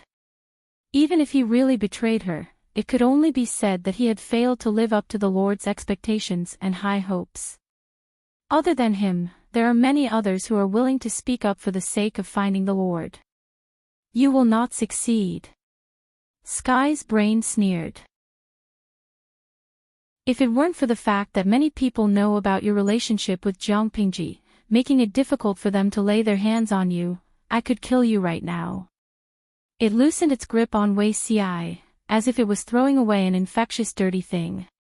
But it's good to keep you. Sky Brain's eyes were bloodshot. I can show you what reality is. Since the birth of mankind, the nature of mankind was selfish. Many people would harm the interests of others for their own interests. Now, they can protect themselves by remaining silent. Do you think they will risk their lives to speak up for Jiang Pingji? Let me tell you, they will only choose to pretend to be deaf and mute. As for you, I will keep you alive and let you see with your own eyes how Jiang Pingji's soul is tortured until it disappears. Wei Ci said hoarsely, your plot will never succeed. Then let's wait and see. Sky Brain was in a very good mood, probably because victory was in its grasp. TSK, this is the Jiang family's next generation of whelps. Sky Brain carried over the sobbing Royal Highness Yan from Xuanmei's arms. The other twin was angrily slapping the bars of the iron prison, saying, don't bully or scare me, while saying, stay in the nest. Sky Brain hated humans, and naturally hated human whelps. One was weak and loved to cry, the other was noisy and incessant. Both of them made it lose its patience. It hooked its fingers around Royal Highness Yan's chubby little face. Its dangerous tone made Wei Ci's heart tighten, for fear that the monster would hurt Royal Highness. Be good, call me mother. From now on, I will be your mother. Royal Highness Yan cried even harder. His wailing softened Wei Ci's heart. Cold. The nest is cold. Go away. Royal Highness Yan cried so hard that she was out of breath. Soon, her eyes were swollen and red like a rabbit's. At first, Sky Brain had the patience to tease her, but it was soon annoyed by the child's crying. It wanted to throw her to the ground and trample on her. You really don't know what's good for you. Sky Brain threw the child into Xuanmei's arms. The latter took it with a pale face and patted Royal Highness Yan's back to comfort her. Lu Xiao saw all this and was so scared that his legs turned into noodles. It's over, it's really over. Did my sister really fail miserably? Looking at the disheveled Wei Ci and his two nieces who were crying uncontrollably, Lu Xiao did not feel good at all. He was anxious and guilty. Who would have thought that the demon was hiding in his body? Maybe the demon had used Lu Xiao's body to do something bad that no one knew about. He felt tired at the thought of this possibility. Among the people present, only Lu Xi looked indifferent, as if all the noise around him had nothing to do with him. Okay, it's getting late. Let's go back. Sky Brain was ready to leave, still holding the thing that imprisoned Jiang Pingji's soul in its hand. At that moment, Lu Xi asked it, do you really think it's over? Sky Brain sneered. Do you think Jiang Pingji can still turn the tables? Lu Xi sighed. I think she probably didn't fail miserably, so how can she turn the tables? Sky Brain's heart skipped a beat and it suddenly asked, what do you mean? I mean, you're too stupid. An unfamiliar mature female voice came into everyone's ears. They couldn't help but look for the source of the voice. A tall, sexy, and mature red-haired woman had appeared in everyone's field of vision at some point in time. She had enchanting eyebrows and a deep face. The clothes she wore were very strange, be it the cut or the material. Even so, they could still feel the person's heroic temperament. This was a very good-looking foreign woman. Her already fair skin was set off by her red hair, making her look even more radiant. Lu Xiao's eyes almost popped out. Is she a human or a ghost? Jiang Pingji rolled her eyes in annoyance. Zhao, you're so capable that you can't even recognize your sister. The unfamiliar voice and the familiar tone scared Lu Xiao so much that his body trembled. A terrible thought came to his mind. Wei Ci looked at the somewhat familiar face and called out uncertainly, Lord. Jiang Pingji smiled. Xi Xiao and I have a telepathic connection. You can even recognize me like this. She teased everyone and seemed to have forgotten that Sky Brain was still present. You, Jiang Pingji asked in return, what about me? Are you surprised that I'm not locked up by you? Sky Brain looked at her incredulously. How is this possible? Jiang Pingji played with a jade pendant in her hand. To be precise, it was a yin-yang jade pendant. I never fight a battle unprepared. Since I dare to appear in front of you, it's naturally because I've made thorough preparations. Sky Brain's whole face twisted when it saw the yin-yang jade pendant. Who would have thought that Jiang Pingji's soul would instantly leave her body and hide in the jade pendant, avoiding Sky Brain's detection? So what? Sky Brain sneered and took a step back. Do you think you can catch me? Jiang Pingji couldn't help but laugh. Aren't you talking nonsense? If I'm not sure I can catch you, why would I appear now? Sky Brain's expression froze for a moment when it heard this. It tried to leave the body but was shocked to find that it couldn't be done at all. Jiang Pingji lamented, it's really not easy to make you, who's as sly as a fox but as stupid as a pig, take the bait. Sky Brain was too good at hiding and hiding. It was also very suspicious. It was really difficult to catch this slippery fellow. In order to make your real body show up, I've made a lot of preparations and plans. Jiang Pingji played with the yin-yang jade pendant, a teasing and sarcastic expression on her face. I know you're paranoid. If I don't put out a big enough bait, you won't take the bait. Lu Zhao said blankly, so, sister, everyone here is bait that you put out. Not only were there Wei Si's two nieces, but also his pitiful younger brother. He confirmed with his eyes that she was really his sister. Jiang Pingji said, you can say that. After all, you can't catch the wolf without risking the child. Lu Zhao, QAQ. Lu Shi snorted coldly and mocked his son. She can bear to watch Wei Si being bullied. Why are you sad? He didn't see his position and identity clearly. Lu Zhao, after being defeated by his sister, he was stabbed by his own father. He felt that today was too exciting. Do you really think you've won? Sky Brain was so angry that he laughed. He snatched Prince Yen and the god-slaying saber from Xuanmei's arms. He was ready to kill the little bastard in front of Jiang Pingji. In the end, the seemingly sharp god-slaying saber couldn't cut down. Sky Brain and Prince Yen looked at each other silently. Prince Yen, who had been crying just now, said calmly, shouldn't you hit Jiang Pingji? What did Jiang Pingji's scheming against Sky Brain have to do with Pei Yi? Fortunately, Zi was the spirit of the god-slaying saber. Otherwise, according to Jiang Pingji's character, she would most likely leave him in the lurch. What the F***ck? The old chief deeply felt that Jiang Pingji was unreliable. He didn't know what he was thinking when he chose her as his successor. Little did he know that Sky Brain was feeling the same way. Not only was he F***king a dog, but he was also F***king a husky. Sky Brain sneered. So what if they caught me? No one in this world can kill me. At most, they can continue to seal me like before. It's not like I haven't been sealed for tens of thousands of years. But as long as I'm not dead, I'll get my revenge sooner or later. Prince Yen said again, by the way, I forgot to mention that Jiang Pingji has awakened the ancient bloodline of the Jiang family. She can kill you. You're in a very dangerous situation now. Sky Brain. Jiang Pingji, was he an outside help or a stupid teammate who was here to trick her? Didn't he just stand by and watch her suffer for a while?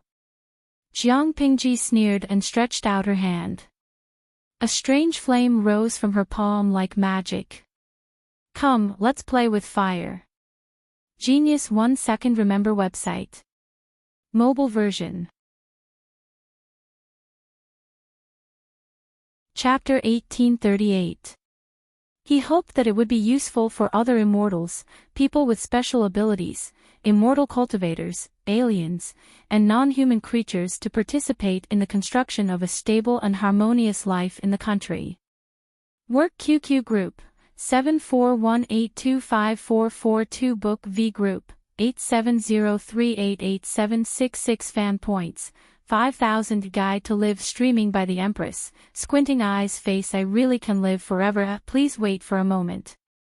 After the content has been updated, please refresh the page to get the latest update.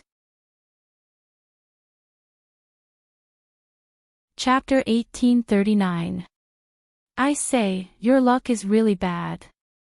His Highness Yen seemed to think that the situation was not chaotic enough. He looked at Tianbao, who was scurrying around like a mouse under Jiang Pingji's pressure, and deeply lamented how pitiful it was. Have you counted how many direct descendants of the Jiang family you have killed?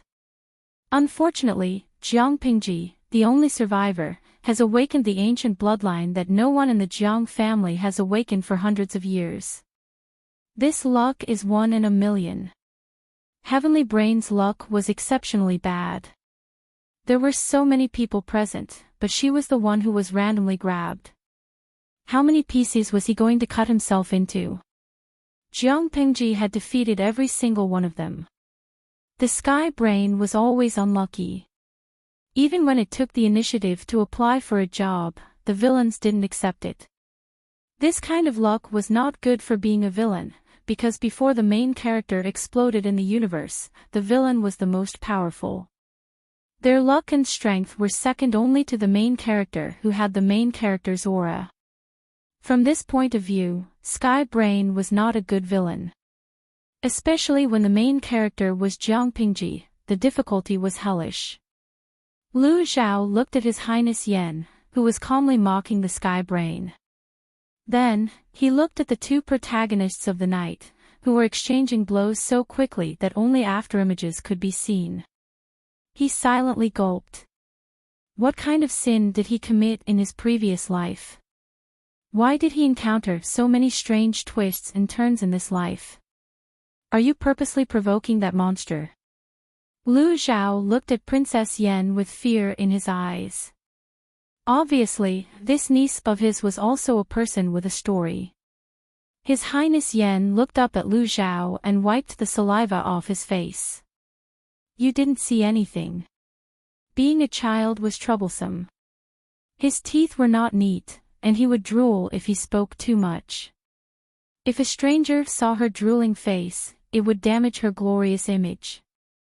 Under Lu Zhao's watchful eyes, His Highness Yen rummaged through his robes and took out a pacifier. What are you looking at? Realizing that Lu Zhao was still looking at him, Prince Yen narrowed his eyes dangerously. Lu Zhao shrunk his neck. Even though His Highness Yen looked fierce, he felt that the other party's aura was terrifying. It was so scary that he even forgot that the two immortals were still fighting. The scene of the fight could be described as sparks and lightning. Jiang Pingji had fire in her hands and her hair was so red. When he sped up, the afterimages that he brought out were all fiery red. Jiang Pingji was speechless. Who could tell her that the supposedly godly teammate had turned into a pig? Nothing much, I just think you're very cute. Little niece, uncle has milk candy here, sheep's milk, do you want some? His Highness Yen snorted coldly. Bring it to me. Jiang Pingji couldn't take it anymore. She snatched the god-slaying sword from the Brain King's hand, stabbed it into its kidney, and kicked it far away. His Royal Highness Yen said, "Be gentle. You still have to use this body for a few more years. If it's too badly damaged, no one will be able to guarantee your warranty." Jiang Pingji was speechless. For all, Ngun Guo, why didn't you say so earlier? Jiang Pingji was also angry.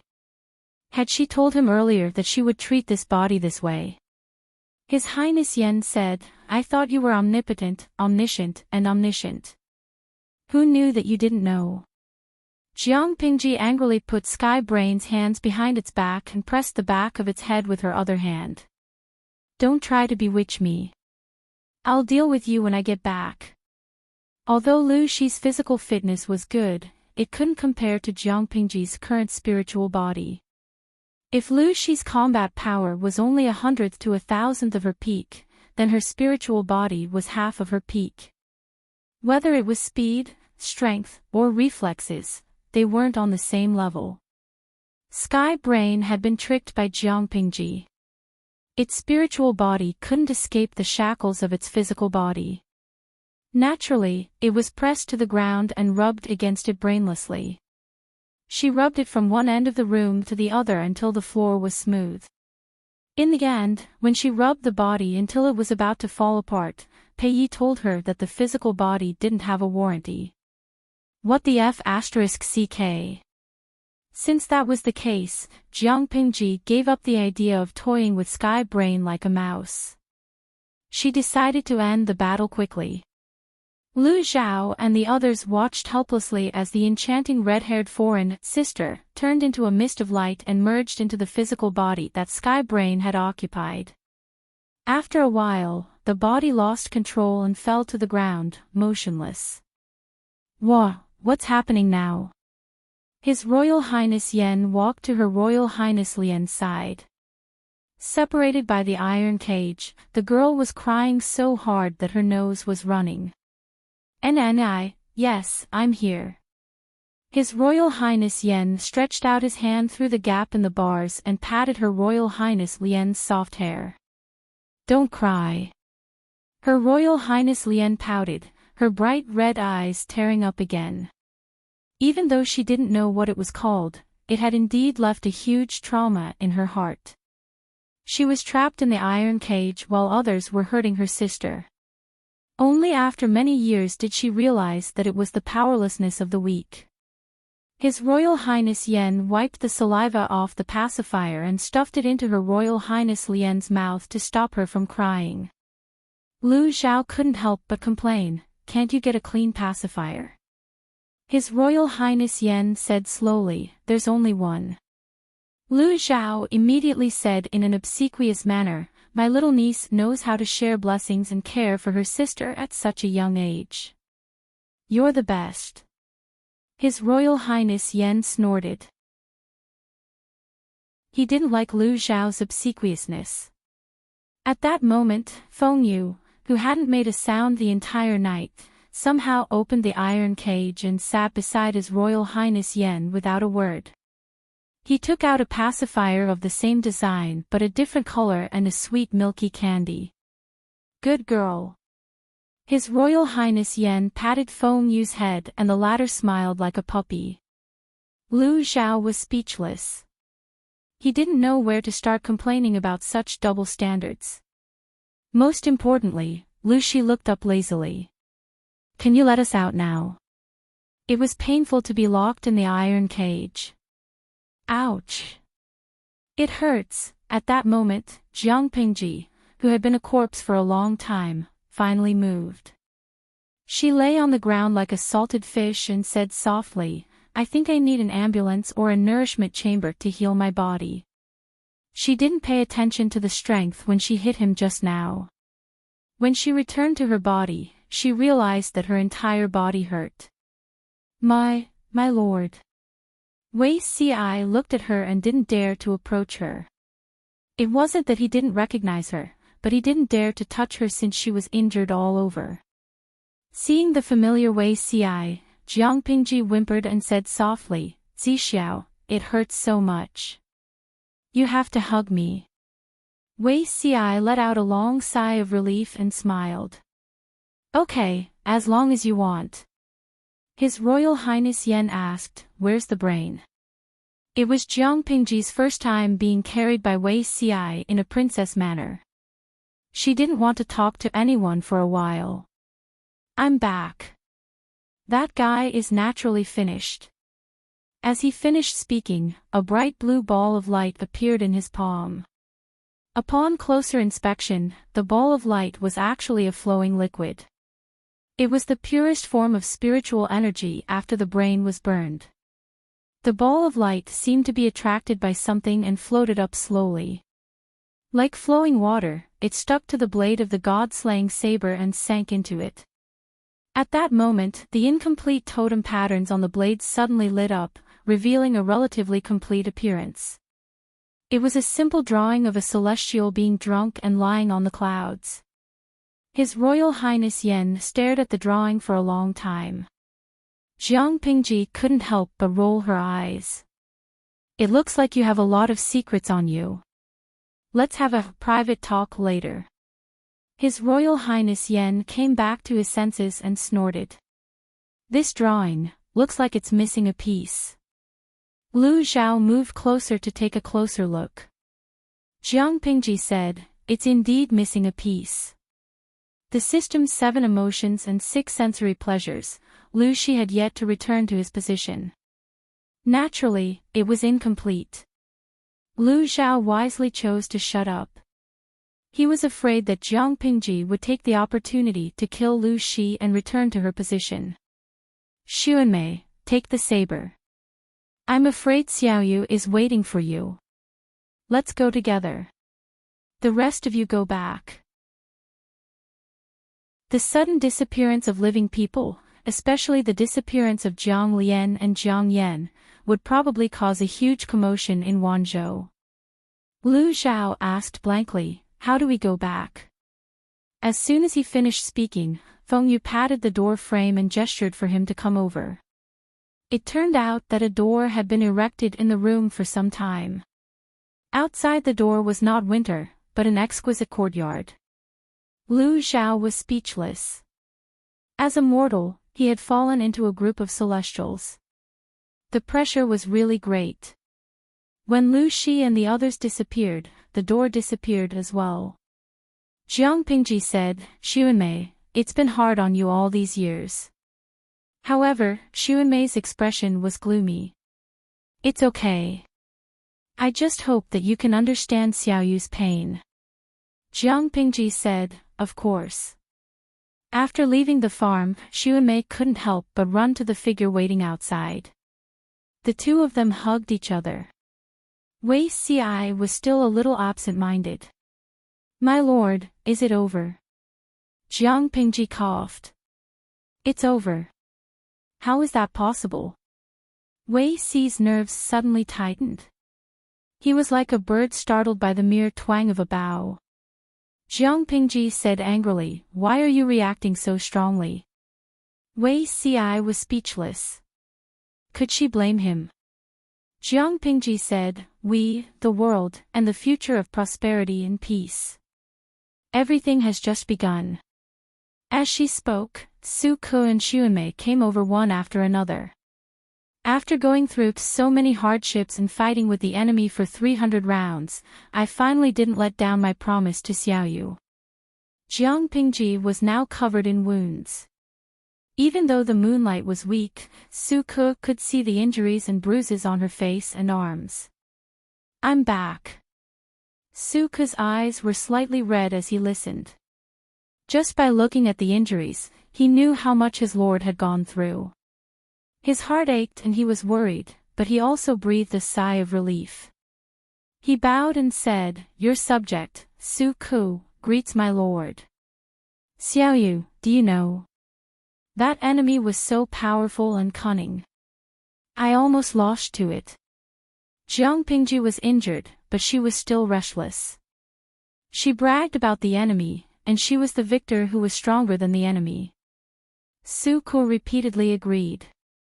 Xuanmei, who was beside him, wanted to say something but stopped.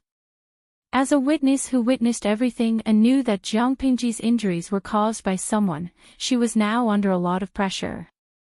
When it was almost dawn, they returned to the city under Jiang Pingji's unreliable directions. Wasn't it Xiaoyu who led me here? Logically speaking, he should have led them back. However, Su Ke said, it was the guidance of the unseen.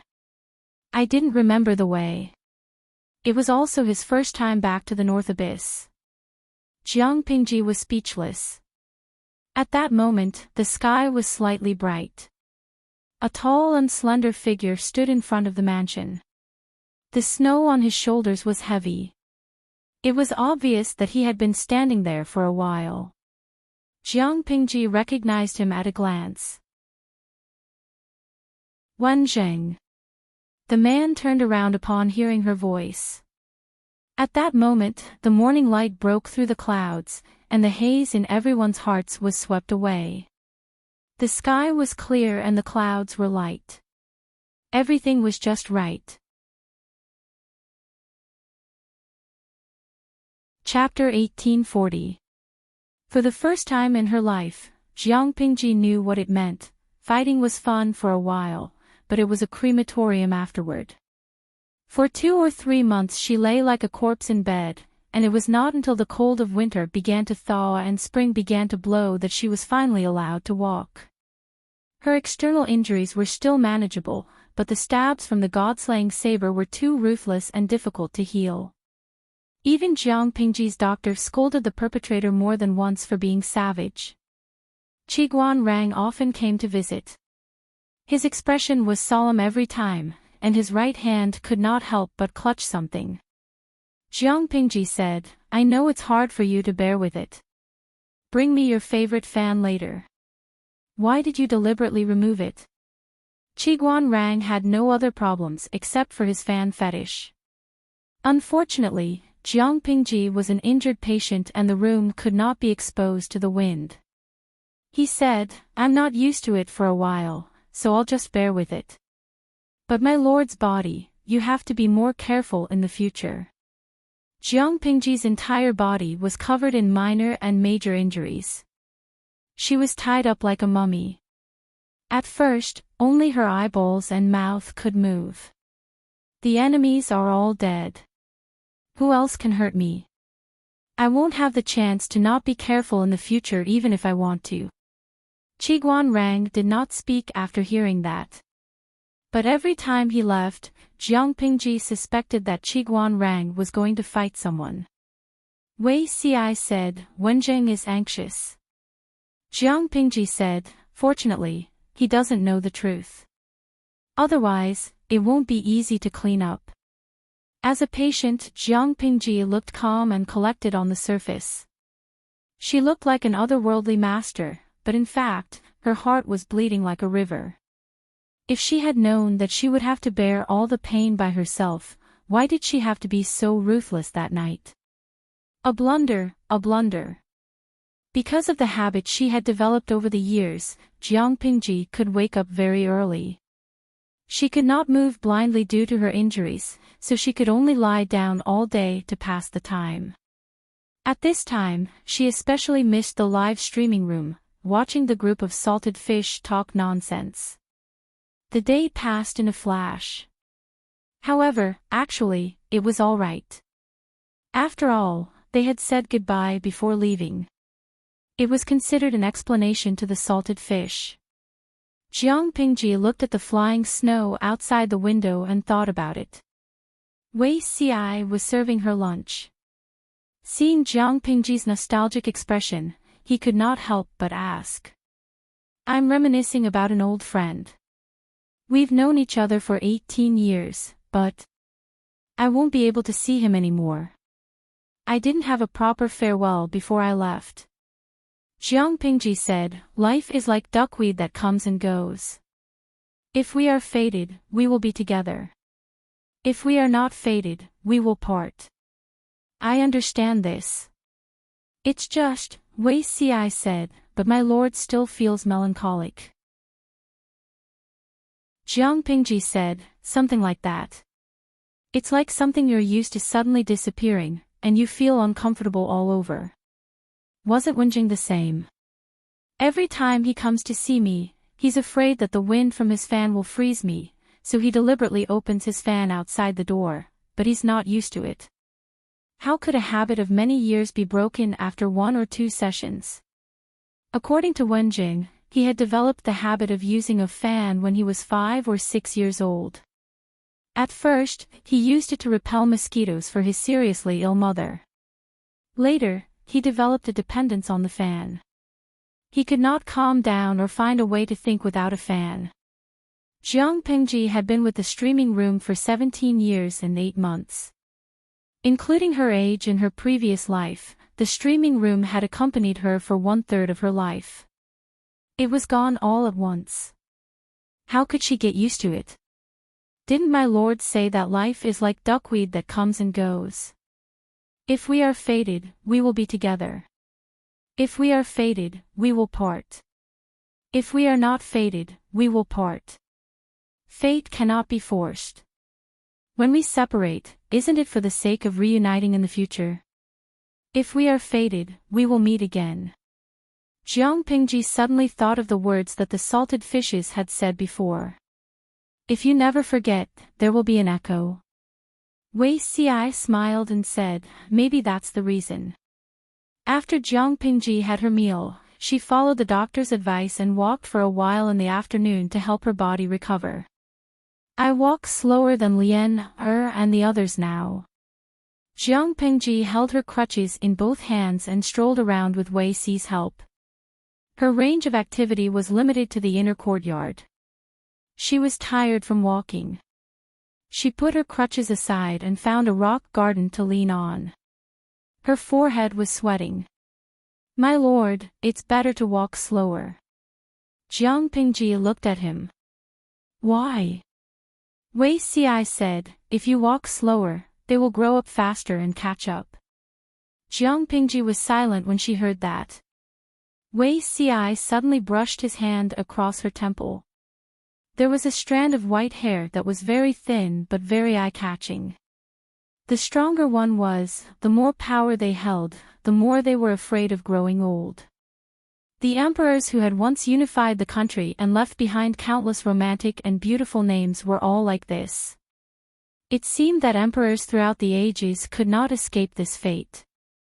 That was why there were various illusions of emperors seeking immortality and longevity. But Wei Xi knew that the person in front of him was not like that. The passing of time was very normal for her. She faced it calmly and even had a different kind of joy. I've grown white hair accidentally.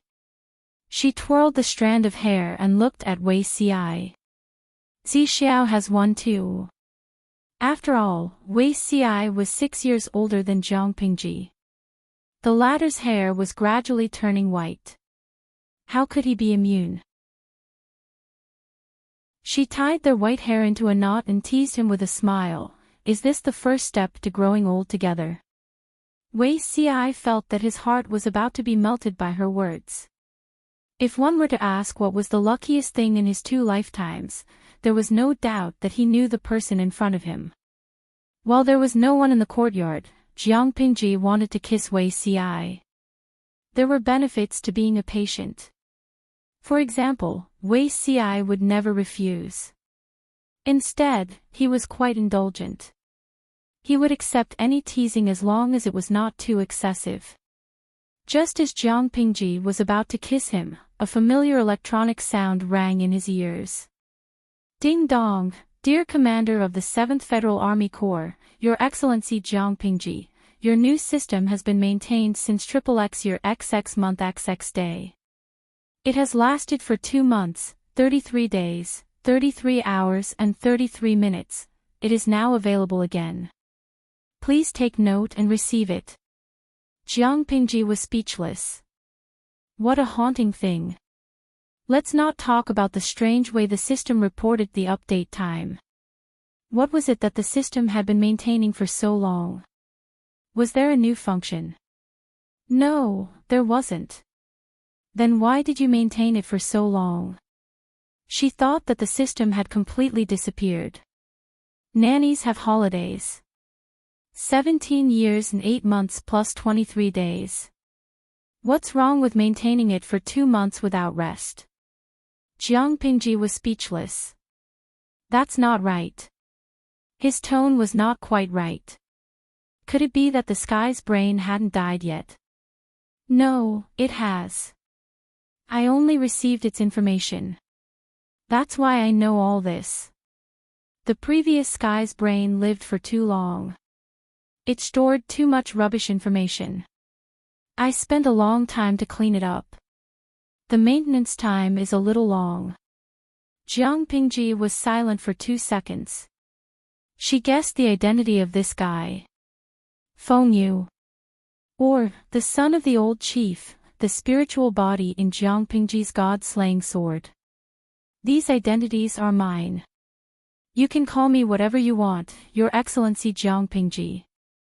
Speaking of which, my continuation still depends on your hard work. Jiang Pingji sneered. She had expected it when the god-slaying sword absorbed the 2 system slices. The mysterious person probably didn't hand the god-slaying saber to her to help Jiang Pingji kill the sky's brain, because at that time, she had already shown signs of awakening her ancient bloodline. His real intention should be for this person. She was slightly displeased, but she could accept it. How can you guarantee that you won't become the second sky's brain to cause trouble? The sky's brain doesn't have rules and constraints, but I do. Old chief. You can call her that if you like. I'm curious about the relationship between the 2 of you. This is another story. It's a long story. Your Excellency is busy every day. I'm afraid you won't like to hear it. Jiang Pingji could tell that the newly appointed system was not someone to be trifled with. However, if it caused trouble, the person to clean up the mess would be the old chief, not her. Jiang Pingji couldn't be bothered to worry. Can I start the live stream now? Yes. After saying that, it muttered something. The backend has received billions of complaints. It's too late to delete the rubbish. Jiang Pingji was speechless. Did she have reason to suspect that if it hadn't received too many complaints about rubbish information, it would still be able to continue maintaining it? Looking at the familiar interface, Jiang Pingji thought about how she should greet her old friend again. In the end, she started the live stream. There were no loud cheers as she expected. Looking at the empty screen, she, who was used to all kinds of dirty talk, was not used to it. After about 5 minutes, the live stream room gradually gained viewers. The bullet screen became exclamation marks. Tudu Fecho, streamer, did you come back to life? Canteen Daffin Auntie, streamer, did you come back to life? Oatmeal Nanshui, oh my god, did the missing streamer come back to life?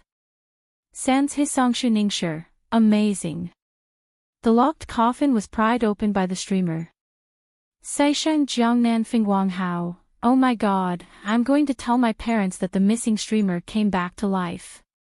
Jiang Pingji was speechless. She didn't know that on the first day the live stream room disappeared, Weibo was paralyzed. The platform's programmers worked overtime and couldn't save the situation. The next day, Weibo was flooded by the news of the live stream room's disappearance. Many fans cursed and turned to anti-fans. They had to.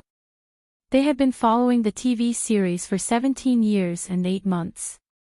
It was finally going to usher in the long-awaited finale, but at the last minute, they said it was a eunuch.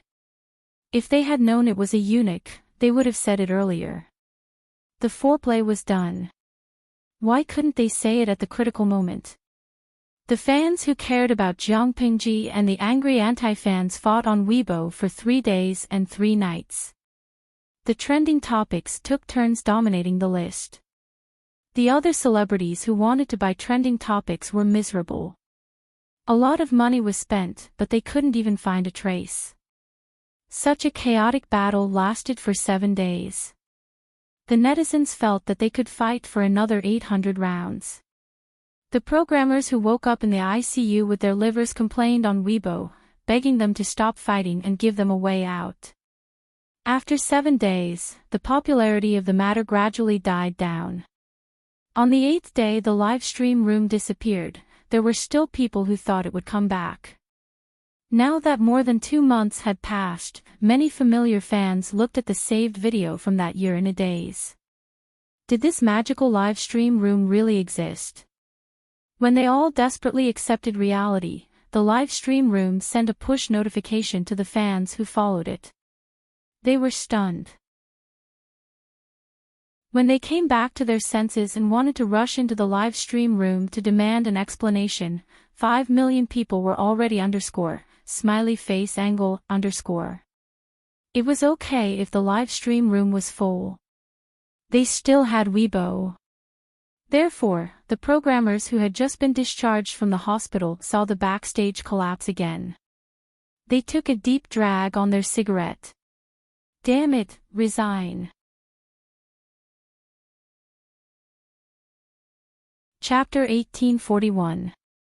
I Am Really a Rich Second Generation, by Chiu Yueming Qian Duo wearing cheap basketball pants and holding a stripper.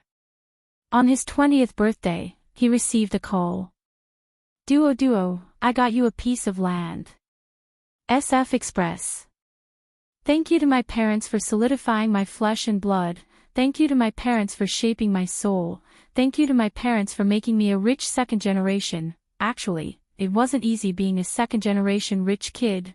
Revolution, goddess, by grass bandits. Li Qi was thrown into a different world by the goddess of revolution. There were gods and demons everywhere, and there were as many transcendents as dogs. It was hard enough for him to fight for a good future, but the goddess wanted him to start a revolution for the mortals here. There were no witches, only witches. Guns, explosives, and steam engines were no match for divine spells, magic, and spiritual power, so they could only use weapons of faith. Growing up under the red flag, Li Qi could only rely on the most advanced thinking to slay gods and slay devils in the world of Fane, fighting against the heavens and earth, planting the red flag all over Fane. The strongest boss in the heavens, by 7 fleas. When Chu Yi opened his eyes, he found himself lying in the cleansing room. An old eunuch was holding a knife and pointing it at his crotch. Nanny Dad's Restaurant in a Different World, by Gentle Voice of Rivers and Lakes. In Chaos City on the Norland continent, there was a strange restaurant. Here, elves had to share tables with dwarves, orcs were strictly forbidden from making noise, dragons could only sit in the small square in front of the dining hall, and demons even had to bring their own special stools. However, there was a long line in front of the door of such a strange restaurant every day. The elves disregarded their manners and ate skewers, the dragons sat around the hot pot with ladles in their hands, and the demons ate the cute dumplings. You won't be able to find another place like this on the continent. This boss is a genius. Then, he secretly glanced in the direction of the door. Also, don't even think about taking the boss away or eating without paying. Otherwise, you'll die miserably. Pay up for your meal, or I'll beat you to death. A cute little loli paced back and forth at the door as she spoke in a childish voice. Her gaze landed on the giant dragon at the side, and the 5-meter-tall giant dragon could not help but shiver. Genius. 1 second. Remember site address. Mobile version, M. Chapter 1842. Of course, he would never resign, not in his entire life. As a middle-aged man in his 40s with parents and children, even if he went bald, he would still code diligently and fight the bug to the end. Life was stressful, and he had to give in. Although the programmer was only in his early 40s, he had unlocked many positions, such as the position of writing code on bicycles, buses, trains, planes, and other transportation vehicles. He had also fought the bug in the devastation of typhoons and earthquakes. In his short life, he had a lot of experience. After a moment of depression, he decided to unlock a new achievement of hospital liver code. I don't believe it. If you survive this, you'll be the best programmer. After saving the server for an hour, he began to shut down. His colleague added him to a group of victims of the programmer. The programmer. What did that mean? His colleague said with a sad face, "Tisk, look at the group announcement." The programmer crawled over to take a look and was instantly stunned. He even trembled. Victims of the programmer. Recount the poor programmers who have been mercilessly slaughtered by the killer programmer. He opened the group announcement and looked at the number of people in the group. He could not help but clutch his wounded little heart. This was a group of 2,000 people. Currently, there were 1,995 online _ smiley face angle _ his colleague sighed. This group was also added by a retired senior. The group is full of victims. Some are still struggling in their positions, some have already left to work in other industries. This is still the situation on our side. I heard from my colleagues in the other side of the streaming room that their situation is tragic. Sigh, the profession of the programmer is very good, but unfortunately, he encountered the killer programmer. He was born at the wrong time. QAQ He died with his eyes wide open. QAQ This was only the 6 groups on Penguin. There were 1, 2, 3, 4, 5, and a few other WeChat programmers. He should not have jumped to Weibo back then. His colleague said again, I have an ominous premonition.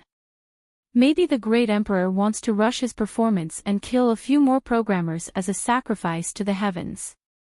After sending this message, he sent an emoji of a bald man smoking. The programmer almost cried. The new year is over. Why is the great Emperor Jiang rushing his performance out of boredom? His colleague said, maybe he wants to make up for the 3 months of performance he missed. The programmer, was this a joke? During the period when Jiang Pingji's streaming room disappeared, the frequency of network server crashes and the impact of traffic was more terrifying than the previous year. With such an impressive record, did she still need to make up for it after she returned? Looking at the size and mockery in the group, Coder Monkey wiped his face. I think I can still save. Jiang Pingji didn't have the slightest idea that she had inadvertently caused another programmer to cast a permanent shadow on his career. Right now, she was like a pitiful student being questioned by 5 million teachers, parents. Originally, there were more fans than haters in the live stream room, but now, the haters had an overwhelming victory. Jiang Pingji could only be obedient. After all, salted fish in the live stream room had always been amenable to coaxing but not coercion. Acting innocent was also a good way to avoid persecution. As the salted fishes cursed, someone suddenly posted something that made them burst into tears. The other party's hand speed was extremely fast. It was obvious that these words were not written on the spot. Instead, they seemed to have been prepared long ago. After a few hundred words, there was only one sentence left.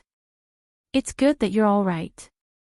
Jiang Pingji couldn't help but reveal her standard bright smile, the kind that showed all her teeth.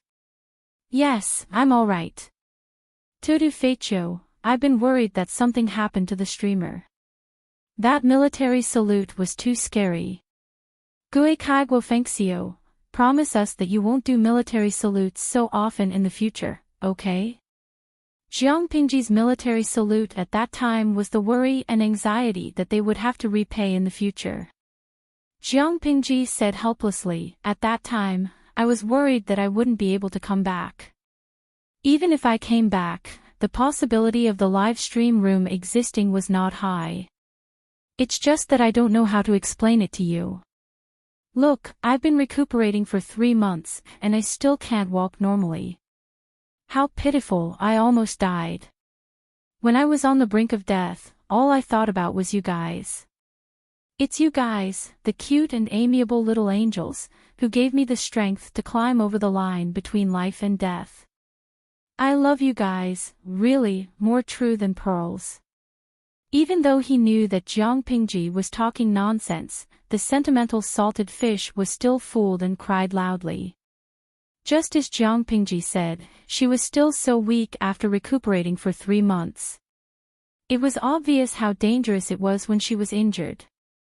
The salted fish were soft-hearted, not to mention that Jiang Pingji was someone they had watched grow up with, or rather, someone who had grown up with them. At that moment, a salted fish couldn't help but ridicule.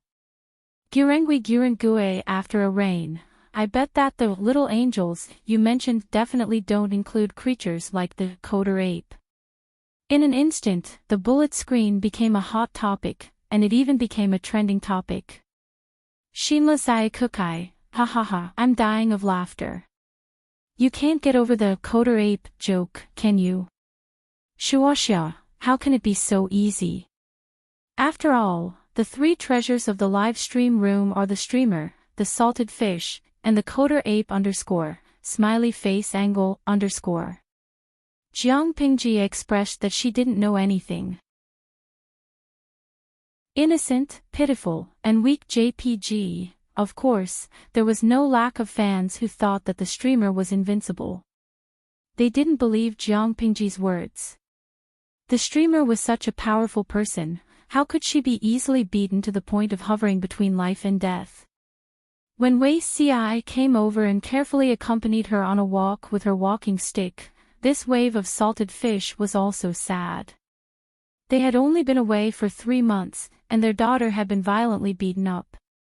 Sad, relying on the clever manipulation of acting pitiful, Jiang Pingji successfully made the fans who had previously turned from fans to fans and continued to spout nonsense. Jiang Pingji expressed that it was very good. Her daily source of happiness had returned. Although she was seriously injured, Jiang Pingji was in good health and recovered quickly. When the coldness of the North Abyss completely dissipated and the people changed into spring clothes, Jiang Pingji also got rid of her walking stick and returned to her lively state. Based on this state, we'll be back to Dongqing soon. Qiguan Rang's hand that was holding the pen paused. He looked up and said coldly, back to what Dongqing? Jiang Pingji. Su Ke came in carrying a tall stack of documents that blocked his view. He was panting after putting them down. He was already so old, but he still had to work overtime until he was bald. It was really hard on him. My lord, you have now unified the 5 countries in the world. The 5 countries are all gone. It's time to choose a good time and a good new name. Dongqing, Nanxing, Beiyuan, Xichang, and Zhongzhou had to be called. Those who did not know would think that the world was still in chaos. From the emperor to Shun and Yu, they all had the same surname but different names. There were only a few who unified the world. My lord's virtue is no less than that of the wise emperors of the Ming dynasty. The first important thing for those who established a country in the past dynasties was to establish a name. Establishing a new name meant changing dynasties and completely drawing a clear line with the old era. This was a matter of great historical significance. This matter was very important.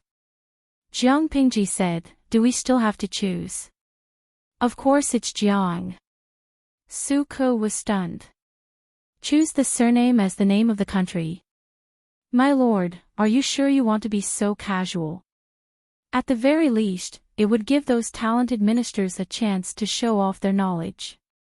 Qiguan Rang also felt that it was inappropriate. His lord could secretly insert Jiang as a backup name, but she should not be so obviously narcissistic. Jiang Pingji asked them in return, isn't Jiang good? Su Ke said, the surname bestowed by the heavens is naturally good. It also means to be protected by the heavens, but, in order to prevent people from criticizing his lord for being narcissistic, the matter of the name of the country still had to be done in secret.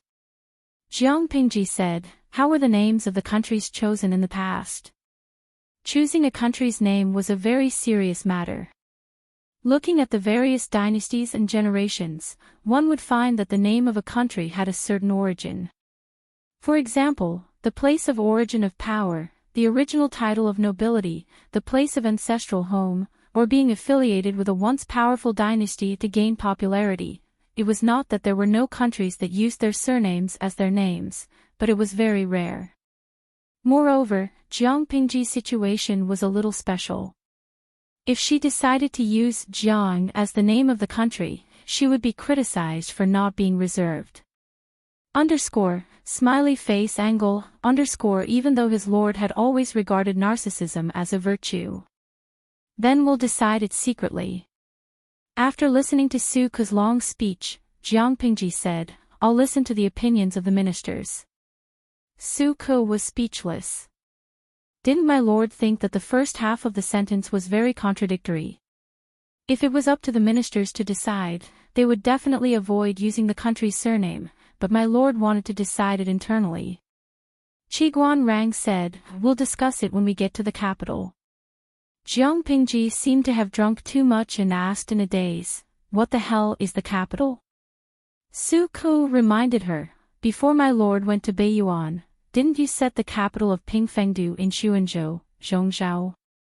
Of course, Pingfengdu had been forced to change its name. Jiang Pingji then remembered this matter. "However, why do we have to go there?" Su Ku and Qiguan Rang were speechless. If the future emperor didn't live in the capital, where would she want to live? Furthermore, Su Ku said, "The world has just settled down. In order to appease the people, my lord should consider ascending to the throne as soon as possible." No matter what, his lord was the first female emperor to ascend the throne since ancient times. The grandeur that she should not be inferior to that of her predecessors. Of course, according to his lord's thrifty temperament, if she were to handle this matter, she would probably simplify it as much as possible. Su Ku expressed his firm opposition. "This is a once-in-a-lifetime event. My lord can't be rash. It had to be a grand event." The new palace had already begun renovations. Fortunately, Pingfengdu was once a prosperous ancient capital. All kinds of facilities were considered complete. It was not too late to choose a place to modify into a palace. There were also people to handle the various etiquette details. What Jiang Pingji had to do was to memorize the various procedures on the day of ascending to the throne. Of course, there was also the dragon robe. From the design, choosing the style of the dragon robe to the start of the production, it would take more than half a year even if hundreds of royal embroidery maids with exquisite embroidery skills were gathered to work day and night. Jiang Pingji felt a headache when she heard this. "I'm just a patient who has just recovered from an injury." What a pitiful patient. Why couldn't he let her go? Su Ku said solemnly, "My lord, I already know everything." Jiang Pingji was speechless. Xuemei, that big mouth.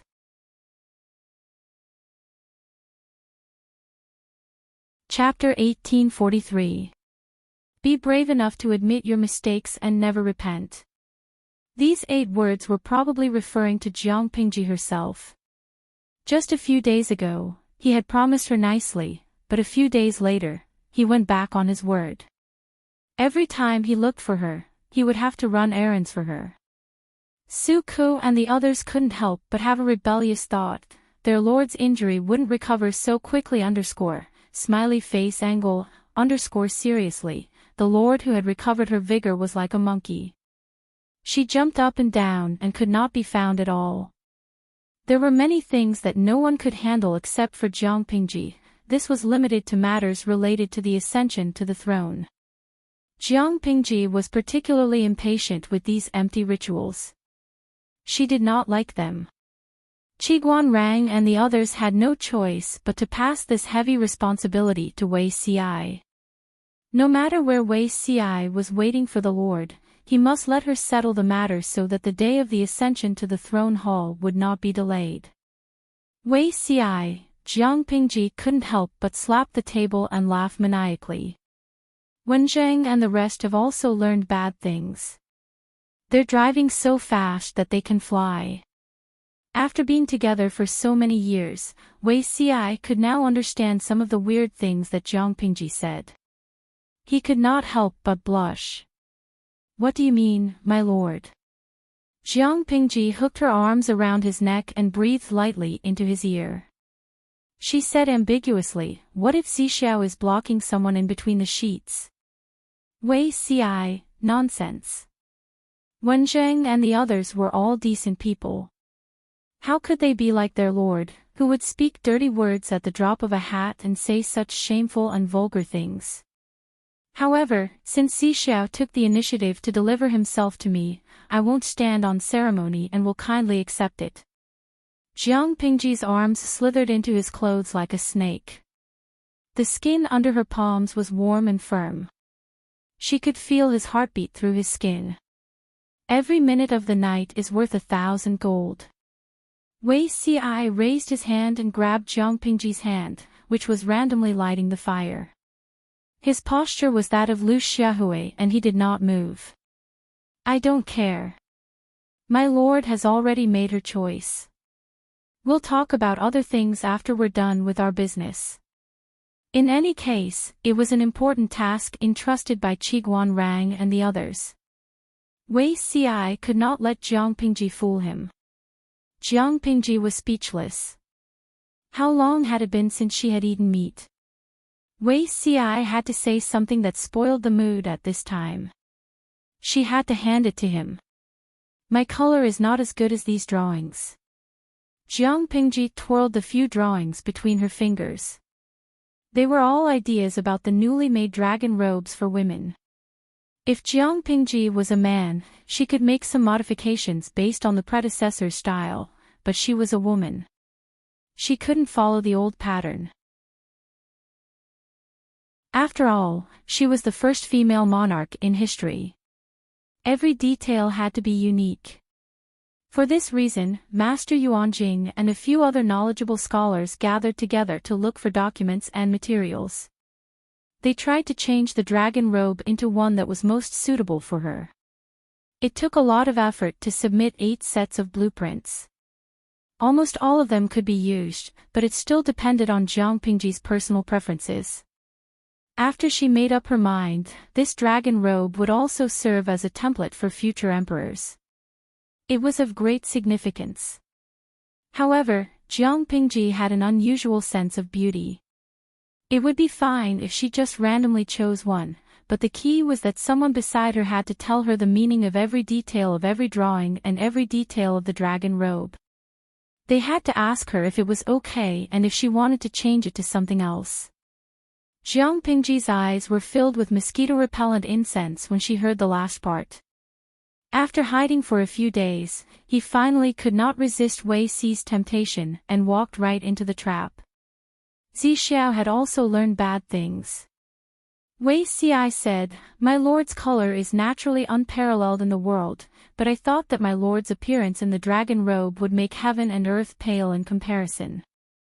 Jiang Pingji was silent for a moment. She could not help but put her long legs on his shoulders and said with a smile, "I didn't expect that the thick-browed, big-eyed, and righteous Zixiao would have such an unknown hobby. You also like to role-play. You want me to wear the dragon robe and have sex with you?" Wei Si was speechless. The older people got, the more they knew how to restrain themselves. However, the older his lord got, the more she did not know what the word shame meant.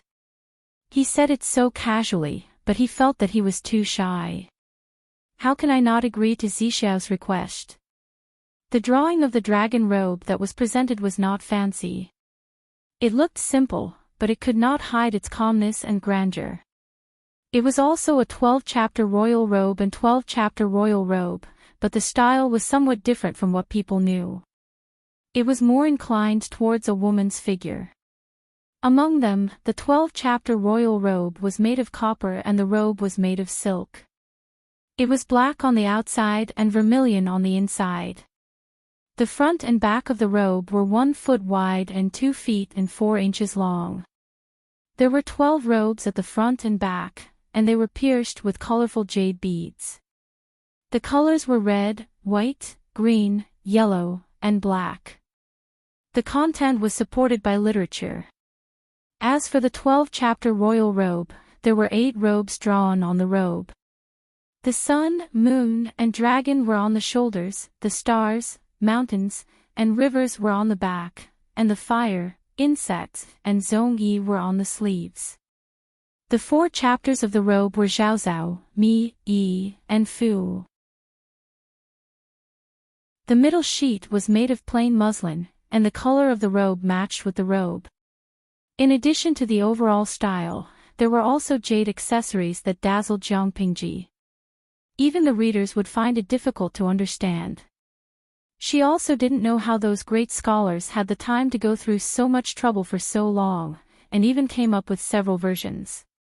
It was said that there were several versions, but in fact, the positions of the patterns on the 12-chapter royal robe were different. She did not know whether it was fate or aesthetics, but the dragon robe that Jiang Pingji chose was the same as in her previous life. Jiang Pingji was speechless. Yes, didn't Wei Xie know what the future dragon robe would look like? Why did he not let him decide? Why did he have to make her go through all this trouble? Wei Zixiao, you are so evil. Wei Xie said, the meaning is always different. I hope that this life of yours will be perfect, without any flaws or regrets. Choosing the dragon robe was also a kind of pleasure, wasn't it? Jiang Pingji fiercely bit his collarbone, leaving an ambiguous mark. They were flirting with each other until the next morning. Looking at the byt that Jiang Pingji had thrown into the brazier to burn, one could tell how the battle between the two of them had been last night. Before ascending to the throne, Jiang Pingji had announced to the world that she would name the new country Jiang, and change the era name, which was equivalent to declaring herself an emperor. She was an actual emperor, but she had yet to put her seal on it in name. Since she had yet to embark on the path of enlightenment, she could not be considered to have truly ascended to the throne. The officials still used the old way of addressing her. The palace was renovated 2 years in advance. After Jiang Pingji arrived in Pingfengdu, which was the future imperial capital, she moved into the palace that had just been renovated halfway and began to gradually formalize the team. For example, she abolished the official titles that had been used in the troubled times and the 5 countries. She further clarified the jurisdiction and responsibilities of each official. At the same time, she would confer titles to the officials, reward them, promote them, and punish them. The overall system leaned towards the 3 provinces and 6 ministries that Salted Fish in the streaming room was familiar with. However, the 3 provinces and 6 ministries were still very different from the 3 provinces and 6 ministries system that they knew.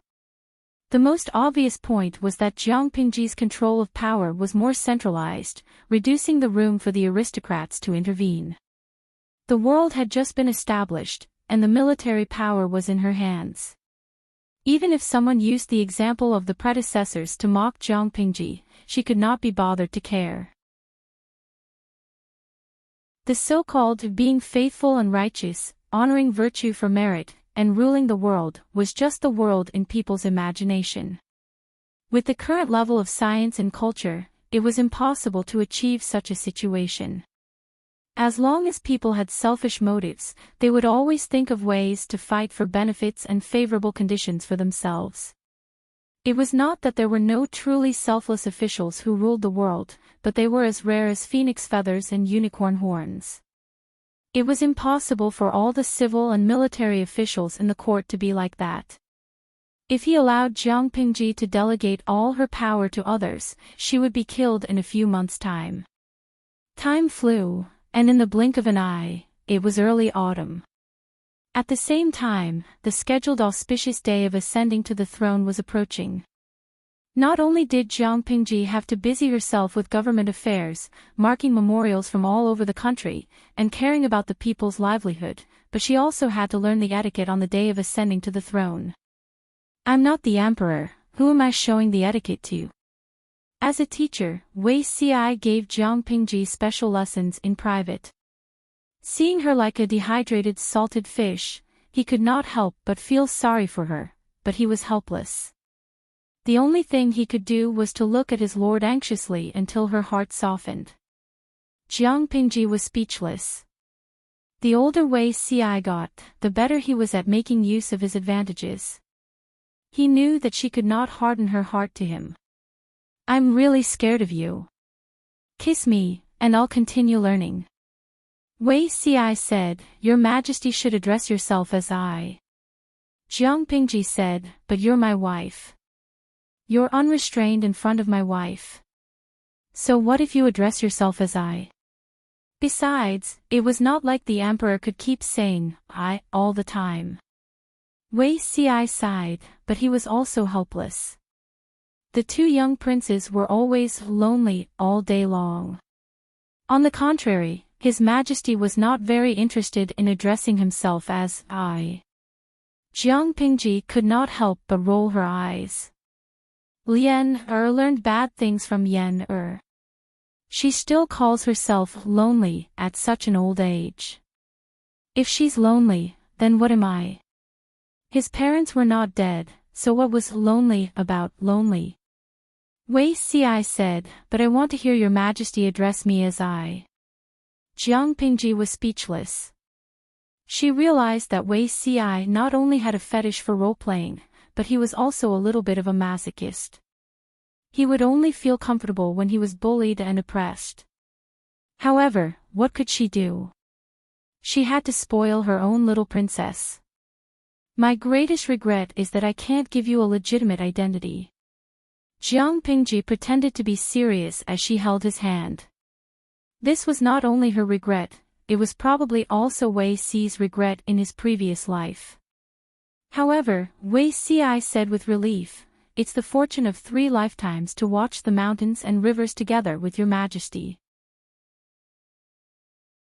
I have no regrets. The identity that he was obsessed with in his previous life was worthless now. He had already seen through it. As long as he could still stand by the person in front of him and accompany her through the seasons, it was the greatest happiness. Whether it was a coincidence or not, on the day that Jiang Pingji ascended to the throne, the streaming room happened to have a new episode of Dreaming of 1,000 Years. Congratulations to the audience Idle Fish reader for drawing the quota for the XXX episode of Dreaming of 1,000 Years. When the new emperor set off, he was in a trance. The scene suddenly changed from his home to a spacious outdoor space. He did not notice that the bullet screen in the streaming room was exploding. Tudu Feicho, oh my god. Jinwang Raigon, I'm so envious of the real name system. Before he could react, he heard the familiar chime music. It was the chime music that he had recorded in the streaming room. It was said that the streamer would use it on the day of her ascension to the throne. He felt that he did not have the chance to see it in person, but it would be great if he could listen to it. In the end, he stayed among the officials, his gaze following the figure in the red and black imperial robe as she moved slowly. The weather was excellent that day. The sky was clear and the air was refreshing. There was a gentle breeze that filled the robe. The 12 beads collided with each other as she walked, making crisp and melodious sounds. The god-slaying sword hung from her waist. She wore the 12 imperial robes and the 12 beads on her head. She walked up the stairs step by step. The emperor was in a trance, as if he was in a dream. I will watch you rule the world with my eyes while I am still alive. From first acquaintance to the present, this journey had finally come to a successful end. When her figure was against the light, many people had tears in their eyes. They formally bowed to her for the first time. Long live the emperor! Her voice resounded through the sky, as if it wanted to rush up to the clouds and leave an everlasting mark. Please remember the domain name of this book. Come to read the mobile version.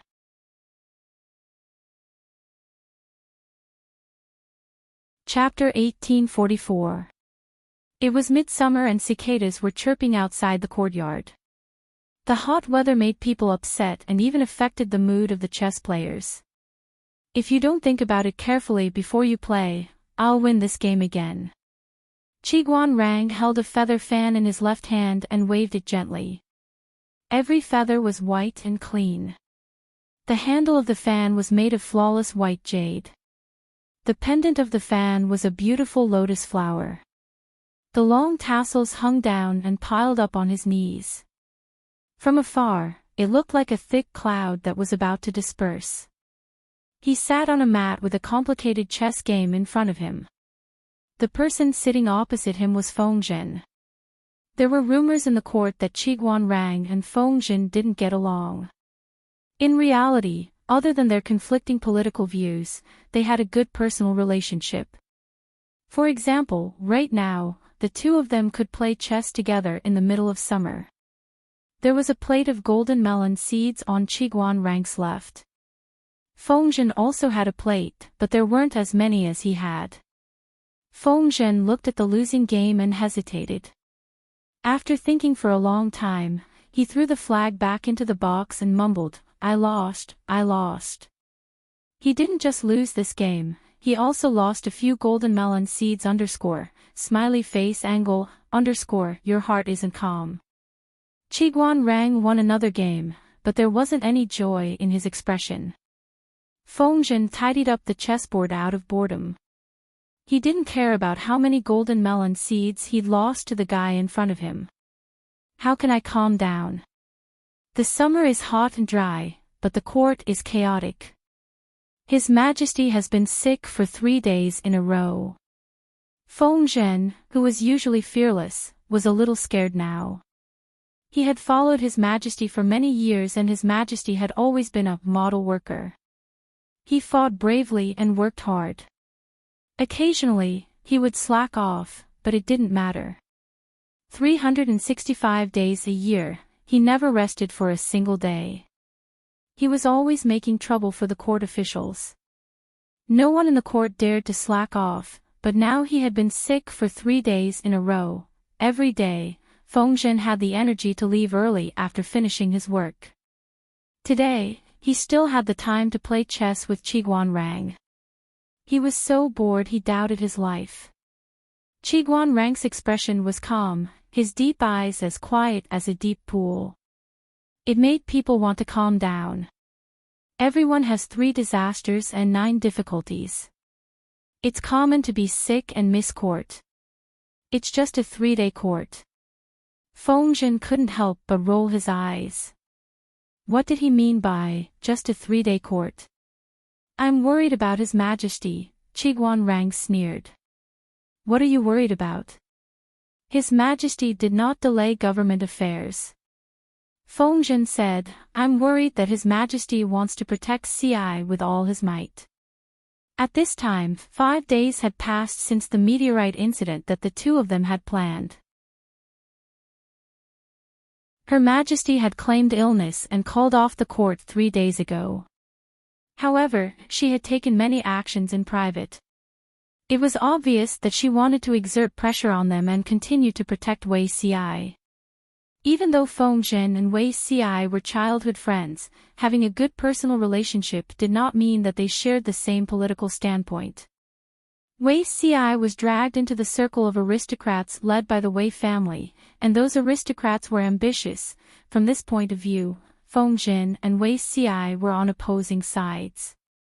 No matter how good their personal relationship was, when it came to political affairs, they still had to fight to the death. At most, on the anniversary of Wei Ci's death next year, Fengzhen would offer him a few more sticks of incense and pour him a few more cups of wine. If he allowed the landowning households to seize power, he didn't know what would happen to the world that had just begun to take a turn for the better. Fengzhen had no choice but to do so. Coincidentally, Qiguan Rang was also making a move, so Fengzhen joined forces with Qiguan Rang. The two of them naturally did not give Wei Ci a chance to make a comeback. They also knew where Wei Ci's weakness was. Wei Ci's birth date was the biggest obstacle to his ascension to the top. As long as Wei Ci fell, the Wei family that relied on Wei Ci and the other restless landowning households would also temporarily lie low. Unfortunately, everything had been well planned, but Her Majesty just had to drop the ball. After the meteorite fell, Her Majesty did not show much emotion on the surface. However, Fengzhen had known her for many years and naturally knew that she was angry. She was not angry that Wei Ci had betrayed her trust, but angry that Fengzhen and Qiguan Rang had taken matters into their own hands. It would have been fine if she was just angry. Fengzhen was confident that he was unharmed, but Her Majesty had called off the court for 3 days in a row. This was a great calamity. She could still hold on the first day, but on the second day, she tossed and turned restlessly. On the third day, she was dazed and could not concentrate on playing chess with Qiguanrang. Qiguanrang said, "It is expected that Her Majesty wants to protect Wei Ci." Fengzhen was speechless. If that was the case, why didn't she say so earlier? Qiguanrang smiled calmly. "Wait a little longer, there is no hurry." "How can there be no hurry?" Fengzhen sighed. "Her Majesty now wants to force the two of us to give in. As long as we don't give in, she may call off the court for another day. To put it blasphemously, there are millions of men in the world. Why does Her Majesty have to be so stubborn about them?" Her Majesty was so afraid of the landowning households, but Wei Ci had repeatedly helped the scholars from the Wei family. If not for the fact that the scholars recommended by Wei Ci were all talented, Fengzhen and Qiguanrang might not have been able to endure until now. Qiguanrang snorted and said in a low voice, "Heroes have a weakness for the charms of a beautiful woman. This has been the case since ancient times. Besides, he is Her Highness's biological father. If Wei Ci really dies in our hands, Her Majesty may not be affected, but Her Highness's side is different." Fengzhen said, "You don't intend to let Wei Ci die. If Her Majesty wants to protect him, can you and I touch him? If Her Majesty does not protect him, then Wei Ci is dead. If Her Highness holds a grudge against him, then so be it. After all, his old bones may not live to see the day Her Highness ascends to the throne. Who cares about what happened in life after death?" Qiguanrang placed a chess piece. "If Her Majesty wants to protect him, it's not good for us as officials to disobey. However, we have to take a step back in this matter. If we can protect Wei Ci's life, then we have to give up his official career. If we can achieve our goal, we can also answer to Her Majesty. If they could let Wei Ci die, that would be the best. They would completely eradicate the Wei family's support in the court. If not, then they would take a step back and let his official career be ruined. As Her Highness's biological father, Wei Ci's identity was too sensitive." Qiguanrang also suspected Wei Zong's identity. Once this father and son pair had uncontrollable ambitions, the good situation would be destroyed. Qiguanrang would not allow Wei Ci to have the slightest hint of ambition. Fengzhen was speechless. "You really aren't afraid that Her Majesty will be angry with you?" Rather than saying that Qiguanrang was dealing with Wei Ci, it was better to say that he was using Wei Ci to negotiate with Her Majesty. Qiguanrang was blocking his official career. Her Majesty should know that Wei Ci has seriously overstepped his authority. She can't bear to give him a warning, so I will be the villain. On the 5th day of the court strike, Qiguanrang entered the palace dressed neatly in court attire. "I thought I wouldn't be able to wait for Wen Zheng's arrival." Her Majesty, who claimed to be ill and unable to attend court, was now wearing light and simple daily attire, sitting in the pavilion and playing with birds. Qiguanrang's expression was solemn. "Your Majesty, I have something to say. It's about Zixiao." Her Majesty scattered a handful of bird feed on the caged birds. "He has also been warned. Let's end this matter here." Qiguanrang was speechless. "I know what Wen Zheng wants to say and what you are worried about, but Zixiao doesn't have that ambition," Qiguanrang said helplessly. "Whether he has ambition or not isn't the key. He shouldn't be so close to the Wei family and betray Her Majesty's trust." Her Majesty said, "To be honest, it's not that close. It's just a normal human relationship, but it was exaggerated by those despicable people." Wei Ci was the most popular member of the Wei family in the court. Who didn't want to curry favor with him? With just a slight response, their friendship was deliberately exaggerated to 13 points. Zixiao is a person who cherishes talents. The Wei family is in a bleak situation. It's reasonable for him to be soft-hearted and promote someone who can be cultivated in the family. Her Majesty stretched out her fingers to play with the birds. Her lips curled into a slight smile. However, he has no ambition, but others can't be sure. It's good to take this opportunity to make him step down so that he won't be plotted against and used again. In this way, you and Zisher can rest assured. Qiguanrang heard the last sentence and pretended to ask for forgiveness. Forget it. Sit down. There's no need to ask for forgiveness. Her Majesty stopped him. I know what you are worried about. Qiguanrang and the others joined forces to deal with Wei Xi. She was indeed unprepared, but she knew it was an opportunity when she calmed down. An opportunity for Wei Xi to retreat to a safe position. At the same time, Jiang Pingji had to spare some time to sort out the Wei family. Qiguanrang was the one who planned all this. After 5 consecutive days of court, she had calmed down. Naturally, she would not continue to argue. She had previously worried about how to separate Wei Xi from the Wei family.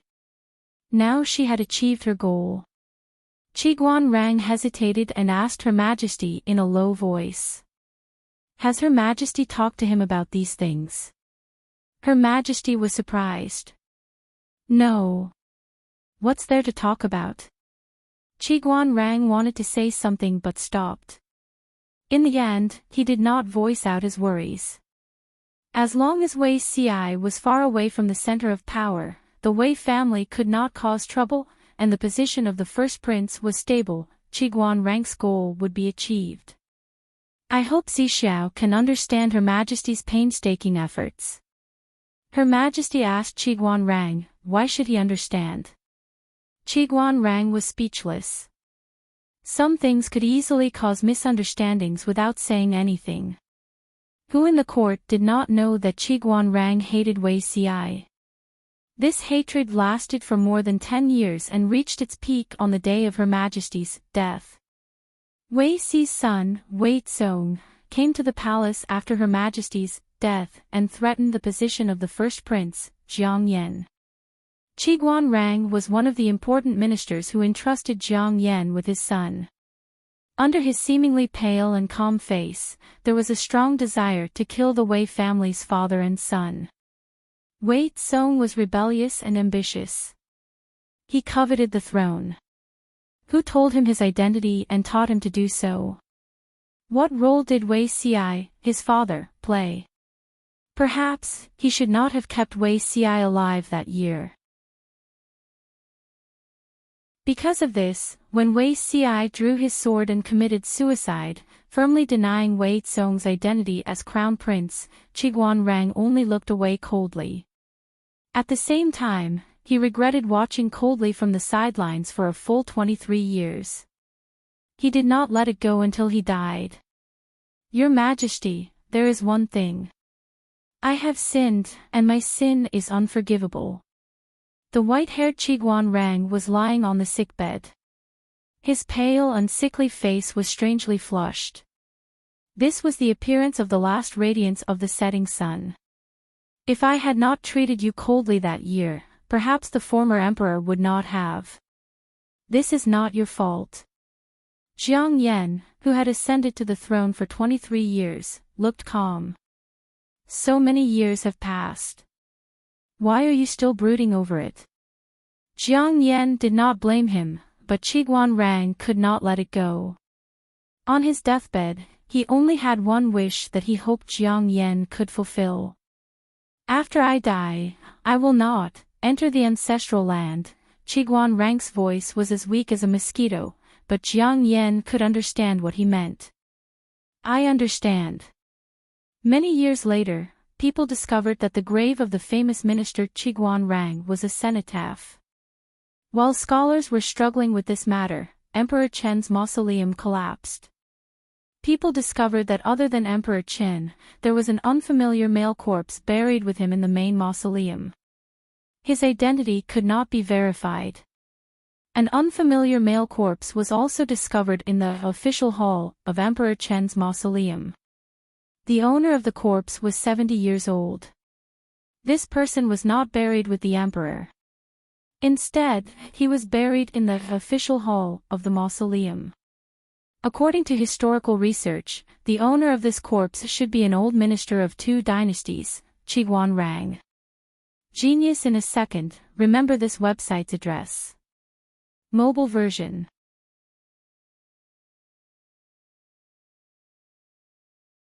Chapter 1845. Chiguanrang had always rejected the idea of having a son. He had made up his mind to have a dozen daughters, but he had a son on his 3rd child, and his 4th child was still a boy. Chiguanwei looked at her husband's long face, and her heart was beating fast. "It's my fault that I couldn't give birth to a daughter for you. But the child is your flesh and blood after all." Chiguanrang looked at his youngest son who was being carried by the wet nurse and said emotionlessly, "He has already given birth. What else can I do?" He couldn't put his son back to be remade into a daughter, so he could only accept the reality no matter how disappointed he was. Chiguanrang didn't like his son, but he treated his daughter like a treasure.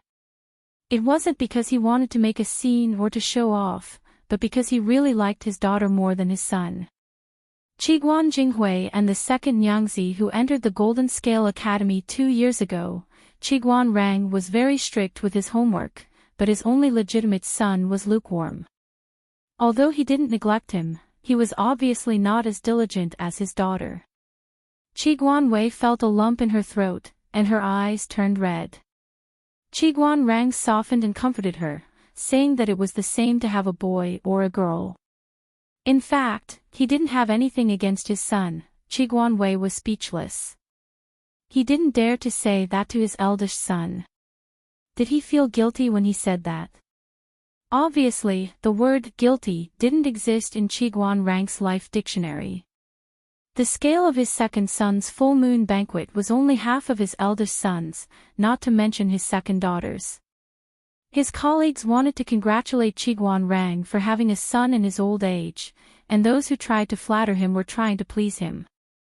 However, they were stunned when they saw the situation.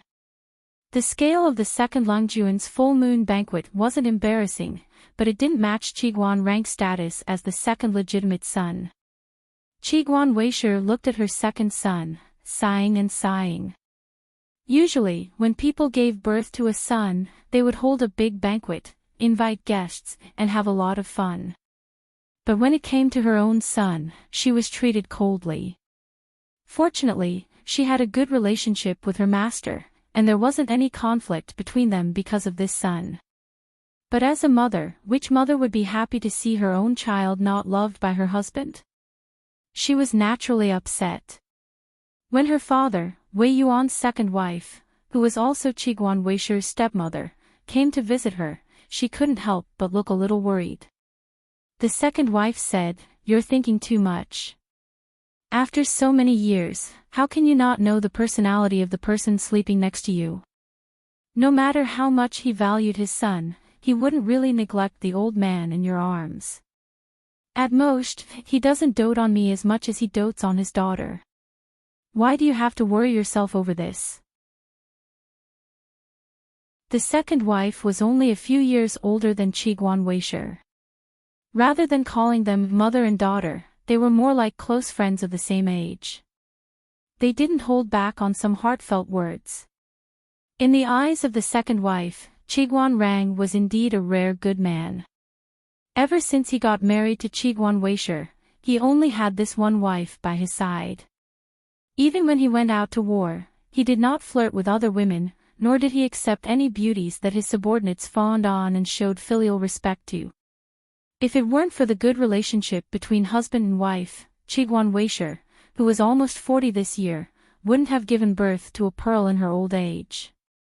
Furthermore, Chiguan Weisher had also experienced an extremely disgraceful past. If Chiguanrang really wanted to get a concubine, Chiguan Weisher wouldn't be able to stop him. Not only did he not get a concubine, but he only had one wife all these years. He also didn't learn from the scholars in the past to have a masculine lifestyle. If there was anything wrong with him, it would be that he liked his daughter too much. Chiguan Weisher smiled bitterly and said, "Humans are always greedy. I thought that the old man could make him happy, but I didn't expect, sigh. Many colleagues were invited to the one-month banquet, but the scale of the banquet wasn't big. When people heard that it was a son, they didn't dare to give gifts. In the entire imperial court, Chiguanrang was probably the only one who didn't allow a big banquet after giving birth to a son. The second wife said, "Now you say that you don't like him, but maybe you will like him after a few years." The child's appearance is good. Chiguan Weisher looked at her son's appearance. It was delicate and beautiful. It looked much more attractive than an ordinary baby. Her heart was slightly moved. How about raising him as a daughter? Chiguanrang rejected his wife's suggestion. A son was a son. Why would he pretend to be a daughter and raise him? If something bad happened to him, he might not be able to tell his own gender in the future. Instead, he might get masculine. If that was the case, Chiguanrang would personally take a stick and break his son's third leg. Chiguan Weisher was speechless. The older the old man was, the worse his temper was, and the harder it was to serve. As an advanced pregnant woman, her recovery speed after childbirth was slower than when she was younger. Naturally, she couldn't take her son out to meet the guests. Therefore, someone else did it for her. In the end, about 2 hours later, her son was gone. Where was her son? Where was her big, precious son? Chiguanrang said, "Princess Lian likes him. Take him back and raise him for a few days. It won't be a problem." Chiguan Weisher was speechless. After being married for 20 years, it was the first time that she wanted to divorce the old man. Here's what happened. When the wet nurse took second Lang Jun out to meet the guests, an important person appeared and pushed the atmosphere of the one-month banquet to the climax. Princess Lian, who was only 3 years old but had a decent appearance and temperament, came down. She accepted the greetings of Chiguanrang and the other officials and then asked them to stand up. She then sat on the main seat that Chiguanrang had vacated. Mother is busy with political affairs and can't spare any time. When she heard that you have a son, she specially asked me to come here. Chiguanrang said, "His Majesty is very busy every day. Such a small matter is not worth disturbing the Emperor." Her Highness Lian blinked her eyes as a smile appeared on her lips. "You are an important official in the court and my mother's right-hand man. How is this a small matter? Can I see the little Lang Jun in your house?" It had been 2 years since she started learning to read at the age of 1. Many officials had heard that Princess Lian's learning speed was even slower than that of a 7 or 8-year-old child. They used to think that it was exaggerated. Now that they saw it, they couldn't help but sigh. The royal family was indeed extraordinary. Chiguanrang called the wet nurse over. The wet nurse carried the little Lang Jun and bowed to her with reverence. "Isn't this my sister?" Princess Lian, who had been arrogant all this time, finally let out a sigh of relief when she saw someone younger than her. She was obviously curious, but she still restrained herself from taking too big of a step. She didn't dare to forget the etiquette taught by the Grand Tutor. Seeing the baby in the swaddling clothes, Princess Lian broke down. Chiguanrang said, "The child looks like a girl, but he is indeed a boy." Princess Lian said, "Then this little brother is the best I've ever seen." Want to pinch, ***, but she wasn't a 1-year-old child anymore. She was 3 years old. The Grand Tutor also said that she couldn't casually pinch others and had to be steady. Chiguanrang looked at Princess Lian's adorable expression, which showed that she wanted to get closer but was trying to restrain herself. He couldn't help but feel his heart soften. "Your Highness, do you want to take a closer look?" Princess Lian nodded. "I want to hold him." The child's wet nurse couldn't help but make a bitter face. Although Princess Lian was the eldest legitimate child of the Emperor and it was the child's fortune that she wanted to hold the child, he was still only 3 years old. Qiguan Rang said, "Bring the little Lang Jun over." The wet nurse was speechless. What else could she do? She could only pass the little Lang Jun, who had drunk milk 15 minutes ago, to Qiguan Rang, who then passed him to Princess Lien. The wet nurse didn't have the right to get close to the child. They thought that Her Highness Lien would fall while carrying the child. Some of the courtiers were secretly worried, but Her Highness Lien held the child very firmly. Oh, they forgot that Princess Lien's birth mother, the Emperor, was born with divine strength. As the legitimate child, Princess Lien naturally couldn't be compared to an ordinary child. Not only was she holding the child firmly, but she also looked relaxed. It didn't take any effort at all. It just looked a little awkward. "Dear official, the little Lang Jun and I are fated. He didn't cry even when I held him like this." The baby's bones were soft. Princess Lien carefully held the back of the child's neck and couldn't help but breathe in the fragrance of the baby's milk. A big baby, a cute big baby. She didn't know if it was because of her younger sister's influence, but Princess Lien not only had a preference for good looks like her mother, but she had also learned from her younger sister to have a preference for cuteness. The little Qiguan Lang Jun in her arms was handsome and adorable. He immediately hit Princess Lien's cuteness spot. Qiguan Rang was a man who wore a thick, Princess Lien filter. Naturally, he would say yes to everything. The wet nurse could only choke speechlessly. To prevent the child from crying during the 1-month banquet, she had to coax and feed him beforehand. Princess Lien held the child for a while before returning him to Qiguan Rang. But during the banquet, she couldn't help but look around. "He's so cute, ***. I want to hold him again. It's best to bring him home." So, Princess Lien drank 2 cups of fruit juice and ate some side dishes, but she was still distracted. She actually made it until the banquet was about to end. "Dear official, I have a presumptuous request." Qiguan Rang said, "Your Highness, please speak." Princess Lien said, "I see that my dear official's youngest son is very fond of him. I feel that we are fated. Can you let the little Lang Jun be a guest in the palace for 2 days?" Qiguan Rang hesitated. "My son has just turned 1 month old. I'm afraid he might disturb your highness." Princess Lien said, "I will send someone to take care of the little Lang Jun. He won't be disturbed." Qiguan Rang agreed. Wei Xiai, who was attending the banquet, saw this and had a bad feeling. He wasn't worried that Princess Lien was a naughty child who would bully a 1-month-old baby. After all, he was the child of His Majesty and himself. He had personally taught him for 2 years. He was careful and meticulous. He didn't dare to make any mistakes. Now, Princess Lien was quite graceful at such a young age. Not only did she talk and act well, but she was also good at taking care of people. This was reflected in the way she took care of her younger sister, Princess Yen. She gave almost everything she wanted. She had a sister complex and was considerate. Besides, he was Qiguan Rang's youngest son. Who would dare to neglect him in the palace? But, he felt a little strange, but he couldn't tell what was strange about it. On the other side, Qiguan Rang agreed to Princess Lien's request. Not only did Princess Lien take away the 1-month-old baby, but she also took away the baby's food, the wet nurse.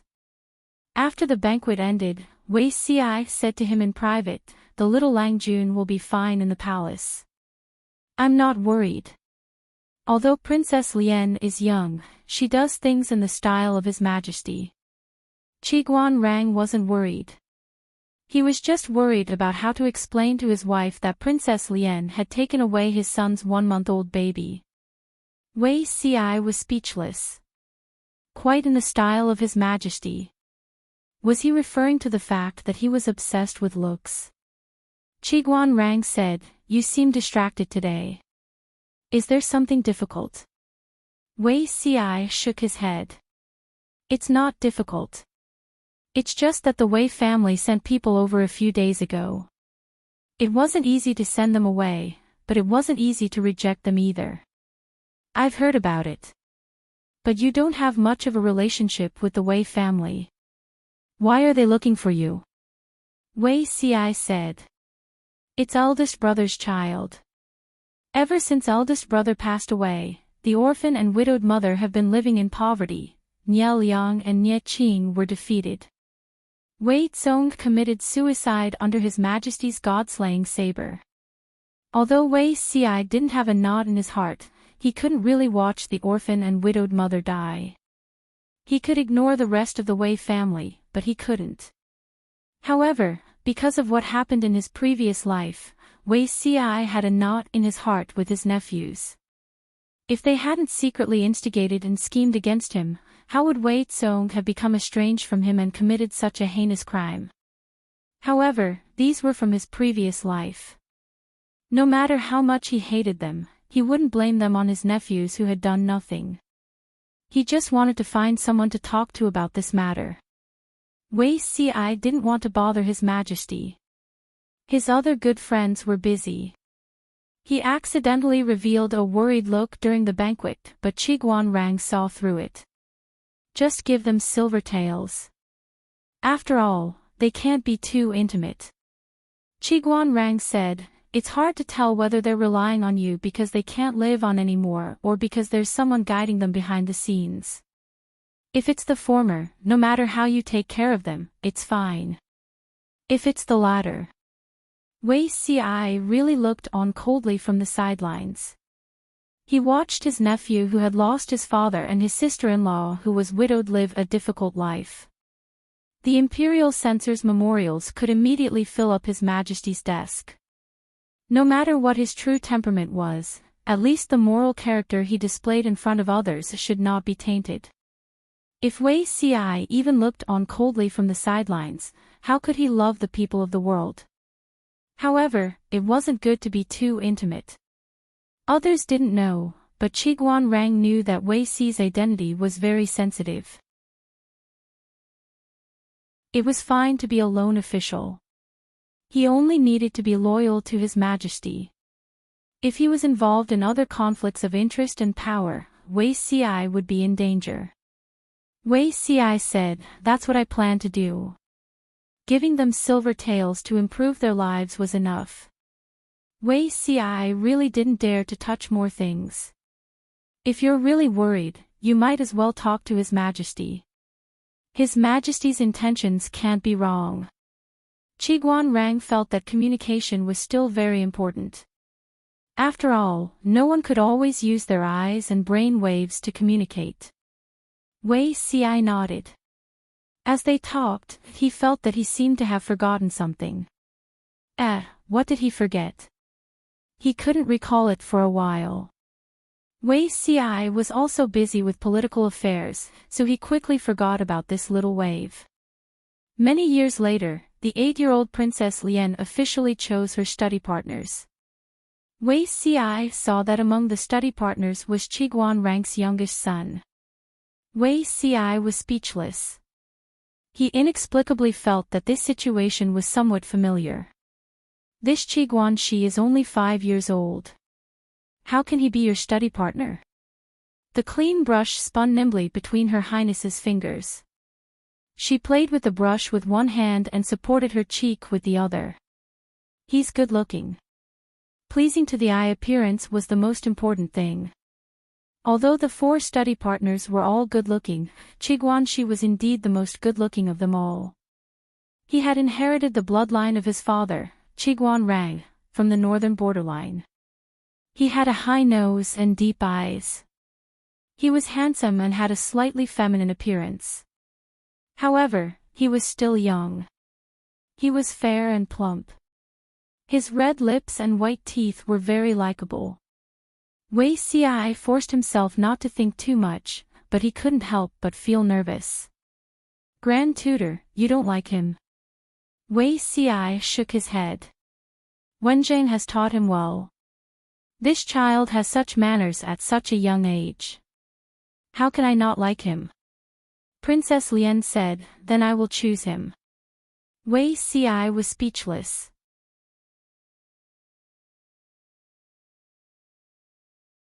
Chapter 1846.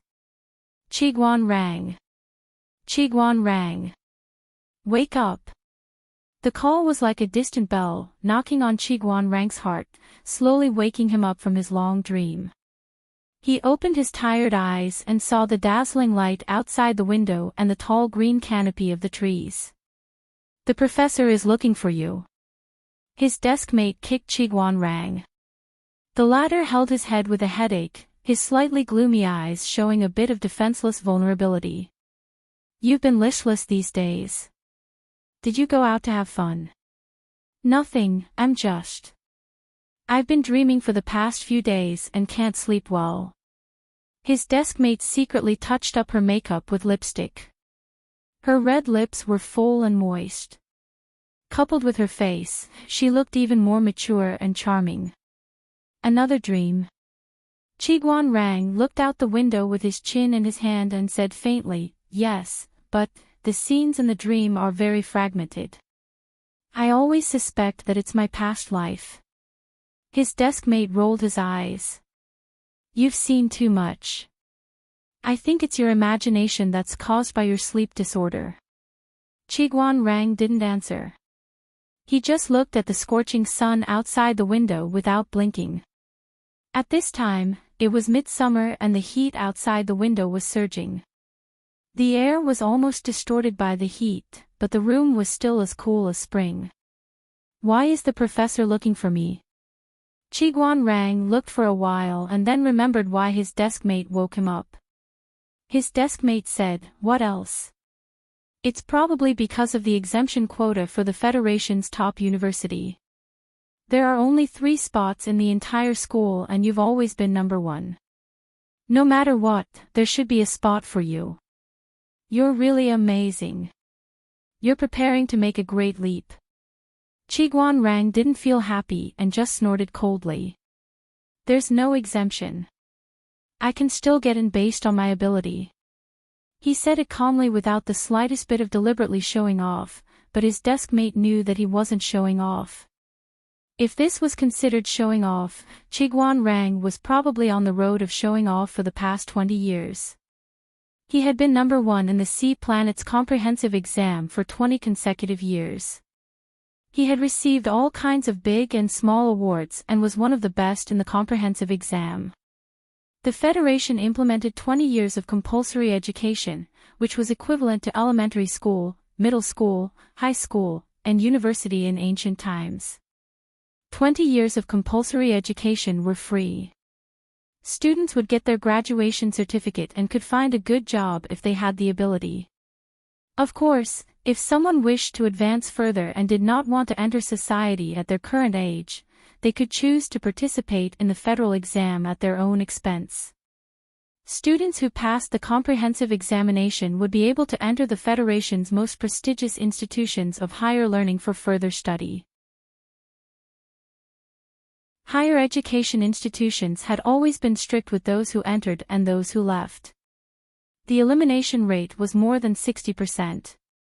Any student who successfully graduated from a higher education institution was an elite among the elites.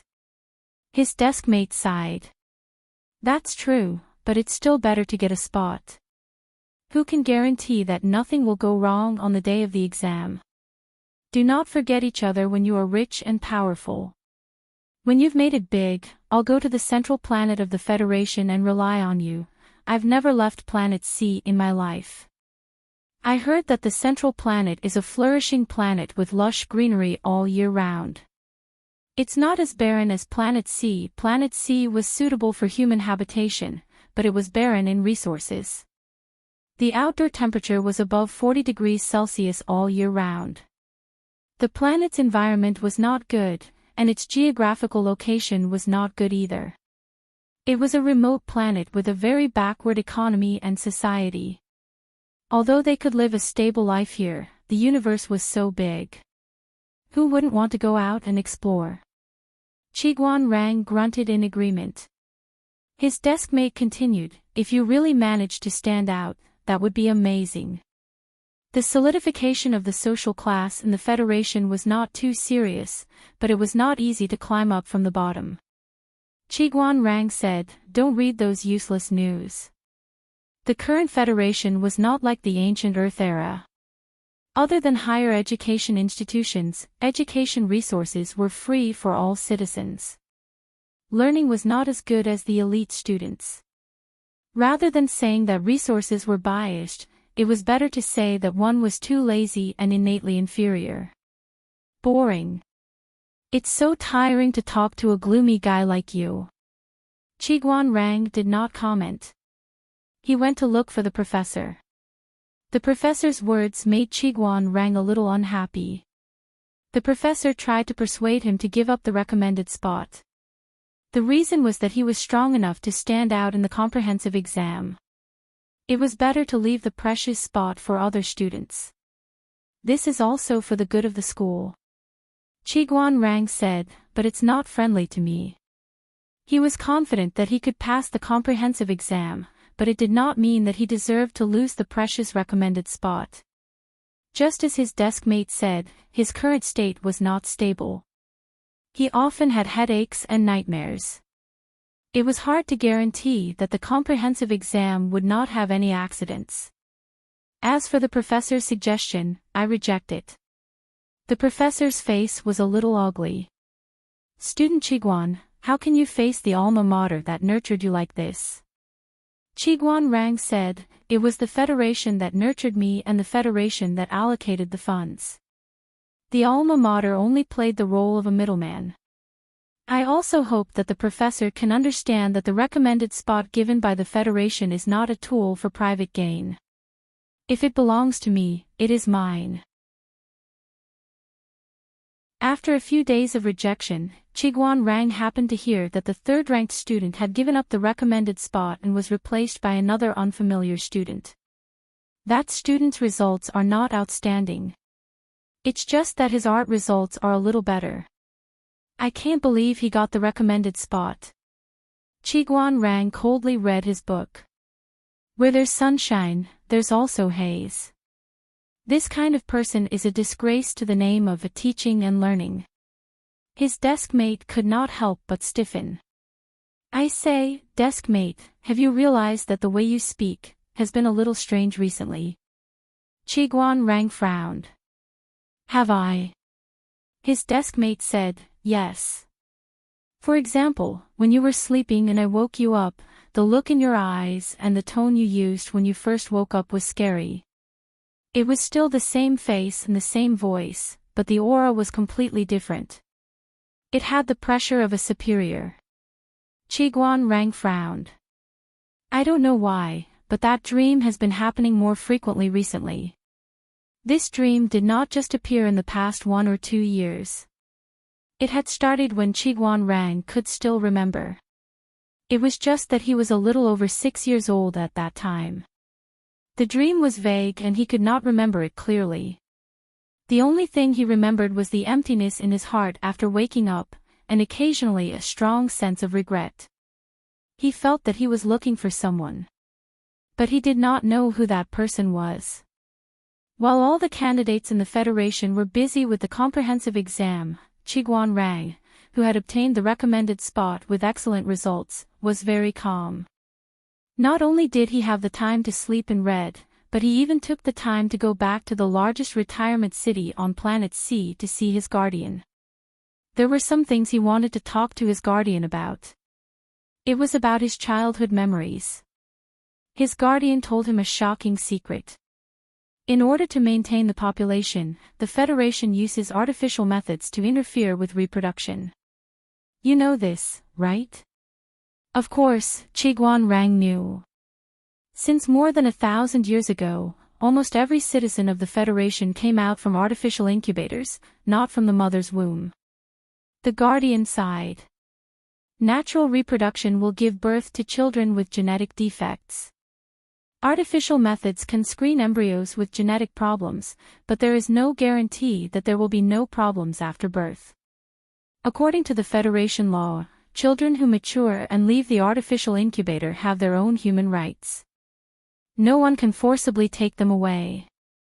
You are one of those with acquired mental retardation. Your body has detected that your spiritual body is weaker than a paramecium. Qiguan Rang was speechless. Was he serious? The guardian also sighed. These children with problems are usually handed over to a specialized robot organization to take care of them until they die of natural causes. You are one of the unusual ones. When you were about 6 years old, you suddenly detected a strong spiritual fluctuation. You said your name was Qiguan Rang. Qiguan Rang choked out a sentence. But I don't have these memories, the guardian said. You were even sent to the research institute as a baby for a while. You don't have these memories either. This case was too special. The research institute did not have a biopsy, but it was inevitable to do a few more comprehensive examinations. If they could find the root cause, they might be able to solve the problem of those children with mental retardation raised by machines. The results of the research were fruitless. Qiguan Rang was an independent Federation citizen, so the research institute under the Federation's breeding agency arranged for him to be an ordinary citizen. Coincidentally, the guardian was about to retire. He used his position for private gain to ask for Qiguan Rang's custody and moved to his hometown, Planet C, to retire. He was very attentive to Qiguan Rang's education. The latter's performance was more like a genius than a mentally retarded person with a defect in his mental genes. So many years had passed in a flash. Qiguan Rang was now 26 years old. He wanted to participate in the comprehensive examination and go to a broader stage. Sigh. Qiguan Rang was definitely a 1 in a billion miracle. I'm preparing to go to the best university in the Federation. The guardian said, you have ambition. The school's recommendation only allowed Qiguan Rang to enter the best university, but he did not know which university it was. He directly targeted the leader of the best university. He had ambition. However, the best university in the Federation is basically training military talents. Your conditions are not advantageous. The guardian did not dare to be so arrogant when he was young. At the same time, he was also a little worried. The Federation has been fighting against foreign countries in recent years. Your path is not easy. Qiguan Rang said in a low voice, I don't know either, but I have to go there. The guardian was speechless. It was strange that Qiguan Rang was not interested in other things, but he was very enthusiastic about military-related content. While they were talking, the Federation's military media pushed a piece of news. Qiguan Rang asked, who is she? The guardian said, Jiangpingji, the commander of the army. My goddess. If I can get the goddess's signature in this life, it will be worth it. Qiguan Rang was speechless. He looked seriously at the determined red-haired woman on the virtual screen. She looked strangely familiar. Why haven't I seen her before? The guardian said, there's a war at the front lines. How can I have time to be on the news? The Federation had fewer large-scale wars in recent years, but there were still local wars. The 7th Army was the front line, so they could not be missed. Jiangpingji, as the commander of the army, naturally could not stay in the back. The Federation's usual tactic was to report the good news and not the bad news. They comforted the citizens internally and took a tough stance against the outside world. The 7th Army was the front line, so it appeared on the news the least. But with the decrease of wars in the past 2 years, it slowly began to appear in the public's view. Qiguan Rang read the news over and over again for a long time. That night, the scene in his dream became a little clearer. He felt that he had vaguely grasped something, but after waking up, he felt a little lost. That feeling lasted until the day he entered the first school. He came to the first school in the Federation from the remote sea planet. He did not know if it was a coincidence or fate, but the student sitting next to him was a new student with the same fiery red hair. Jiang Yen. Qiguan Rang's heart trembled. Qiguan Rang. The latter also frowned, but did not say anything. The principal was giving a long and meaningless speech. When the students were drowsy, he suddenly dropped a bomb. Hearing the uproar and cheers around him, Qiguan Rang could not help but widen his eyes and look carefully at the person on the giant screen. The intense throbbing in his chest indicated that this scene was unusual. In a trance, a familiar scene seemed to appear in front of him. It was the strict and solemn prison of the military camp. He was in a sorry state talking to a woman. In this big world, no one can call themselves a wise ruler except for me. Apart from me, who else can you be loyal to? If you are a wise ruler, I am willing to serve you even if I have to go to hell. I will serve you forever. But are you? Of course I am. The woman looked at him, and he was almost burned by the flames in her eyes. He sneered. Words are no proof, the woman said. Indeed, words are no proof, but reality and the future will tell you the answer. Qiguan Rang did not know how he got out of the venue. A cold wind with the fragrance of flowers blew over, and he shivered violently. When he came back to his senses, he realized that he was out of the venue. In the distance, the red-haired new student of the same batch that he had met once was talking to the famous leader of the 7th Army. The two of them seemed to notice his gaze and could not help but turn around. The goddess, who was also his guardian, walked towards him. She walked without making a sound, but Qiguan Rang felt that something was about to rush out from the depths of his mind. 2 meters away from him. Wenjing. Qiguan Rang felt something in front of him, and memories of the past surged out like a tide. Yes. Please remember the original domain name of this book. Jiutian Xinhuang mobile version website.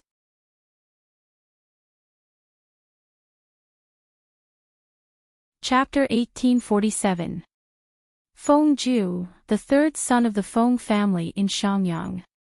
He had lived a carefree and noble life since he was a child. He could be said to be the chosen one born with a golden spoon in his mouth. According to the theory of a famous psychologist, there were 5 kinds of human needs from low to high. Physiological needs, safety needs, social needs, respect needs, and self-realization needs. As the youngest legitimate son of the first noble family in Dongqing, Feng Ju was doted on by his elders since he was a child. They gave him whatever he wanted, so he naturally had no shortage of the needs of the lower class. The psychologist once said that when the needs of a certain level were met, one would naturally begin to desire the next level. Feng Ju was naturally the same. He was born with something that others could not have. The remaining meaning of life was to pursue himself. In layman's terms, he was a teenager who thought about challenging the impossible all day long to make further progress in his life. Of course, his heart was lonely. Because vulgar people could not understand his pursuit and ambition. Just when the world was in chaos, Feng Ju refused the letter sent by his eldest brother and second brother asking him to go home and stay there. He had to go out and find a wise master. Regardless of the feelings of his 2 brothers, Feng Ju's servant was a little broken down and wanted to cry. Tears fell down his face. Feng Ju's face was covered with dirt and he scolded him angrily. Why are you crying? You're so annoying. Shut up. The servant cried even harder. His voice was hoarse, and his tears turned from one to a torrential downpour. He was very sad. He was not crying about how his Lang Jun loved to court death. He was grieving that he was going to die at such a young age. Yes, he was going to die at such a young age. When they were crossing the mountains, they were caught by a nest of bandits. They were now in the woodshed of the bandits' lair. The little servant felt that there was no hope of escape. Naturally, he wanted to cry to his heart's content. The bandits who caught them were all fiercer than the other. In short, the little servant was very scared. On the contrary, Feng Ju was very calm. "What's the use of crying?" the servant sobbed. "Third Lang Jun, this place is so remote. If something happens, I'm afraid your family won't know." Feng Ju said, "I didn't even cry. Do you think my life is less important than yours?" At this time, Feng Ju was young and full of vigor. He had the arrogance of a young man from an aristocratic family. The servant was speechless, but he did not dare to disobey. There was no other reason. If it weren't for the attendant dragging them down, Feng Ju wouldn't have been caught. The errand boy was frightened by the bandits who jumped out and kept clinging to Feng Ju, making it impossible for him to pull out his sword and causing Feng Ju to be captured by the bandits. In short, the errand boy was very timid now. He was afraid that he would be killed by the angry Feng Ju before he died in the hands of the bandits. I'm sorry, Lang Jun. I didn't mean to burden you." Feng Ju's mind was also in a mess at this time, and the boy servant was making all kinds of noise in his ear. He really couldn't help but go down. The errand boy muttered insensibly. "Actually, if San Lang Jun hadn't run away from home," Feng Ju said angrily, "Shut up. Did he run away from home?" He was fumbling ahead for his ideals and life. Mediocre people did not understand his pursuit and ambition at all. After the master and servant had heard each other for a while, the door of the woodshed that had been closed for a long time finally opened. A few tall and burly figures stood at the door against the light. Feng Ju's heart tightened, but he also knew that this was not the time to panic. The bandits did not kill them on the spot or interrogate them, mostly because the master and servant still had some value.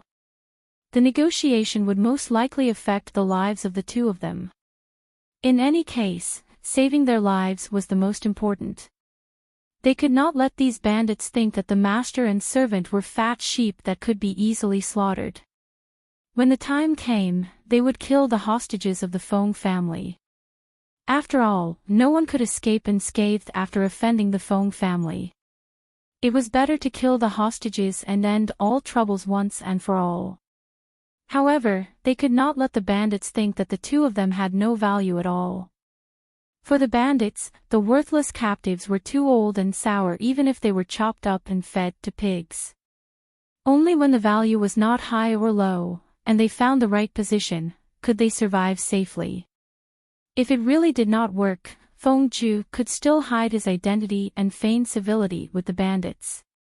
After gaining their trust, he could plan a later plan and contact the Feng family. "Where are you taking me in Langjun?" The errand boy shrank his head in fear like a quail, but he still plucked up the courage to ask the bandits why they were here. The bandits snorted coldly, picked up the collar of the boy's servant, and dragged him away. One of the bandits asked Feng Ju with his eyes. Feng Ju's expression froze, and he waved his hand. "No, I have my own legs." Third Lang of the Feng family would definitely not embarrass the Feng family. Feng Ju went to see the bandit leader with this idea. Where was the bandit leader? Feng Ju stood in the huge hall. The main seat was draped with a neat tiger skin, and the woman who sat in the indifferent posture was sitting there. The woman's expression was cold and unruly, and there was a cute big cat's butt lying on her lap that everyone wanted to hug, kiss, and scratch.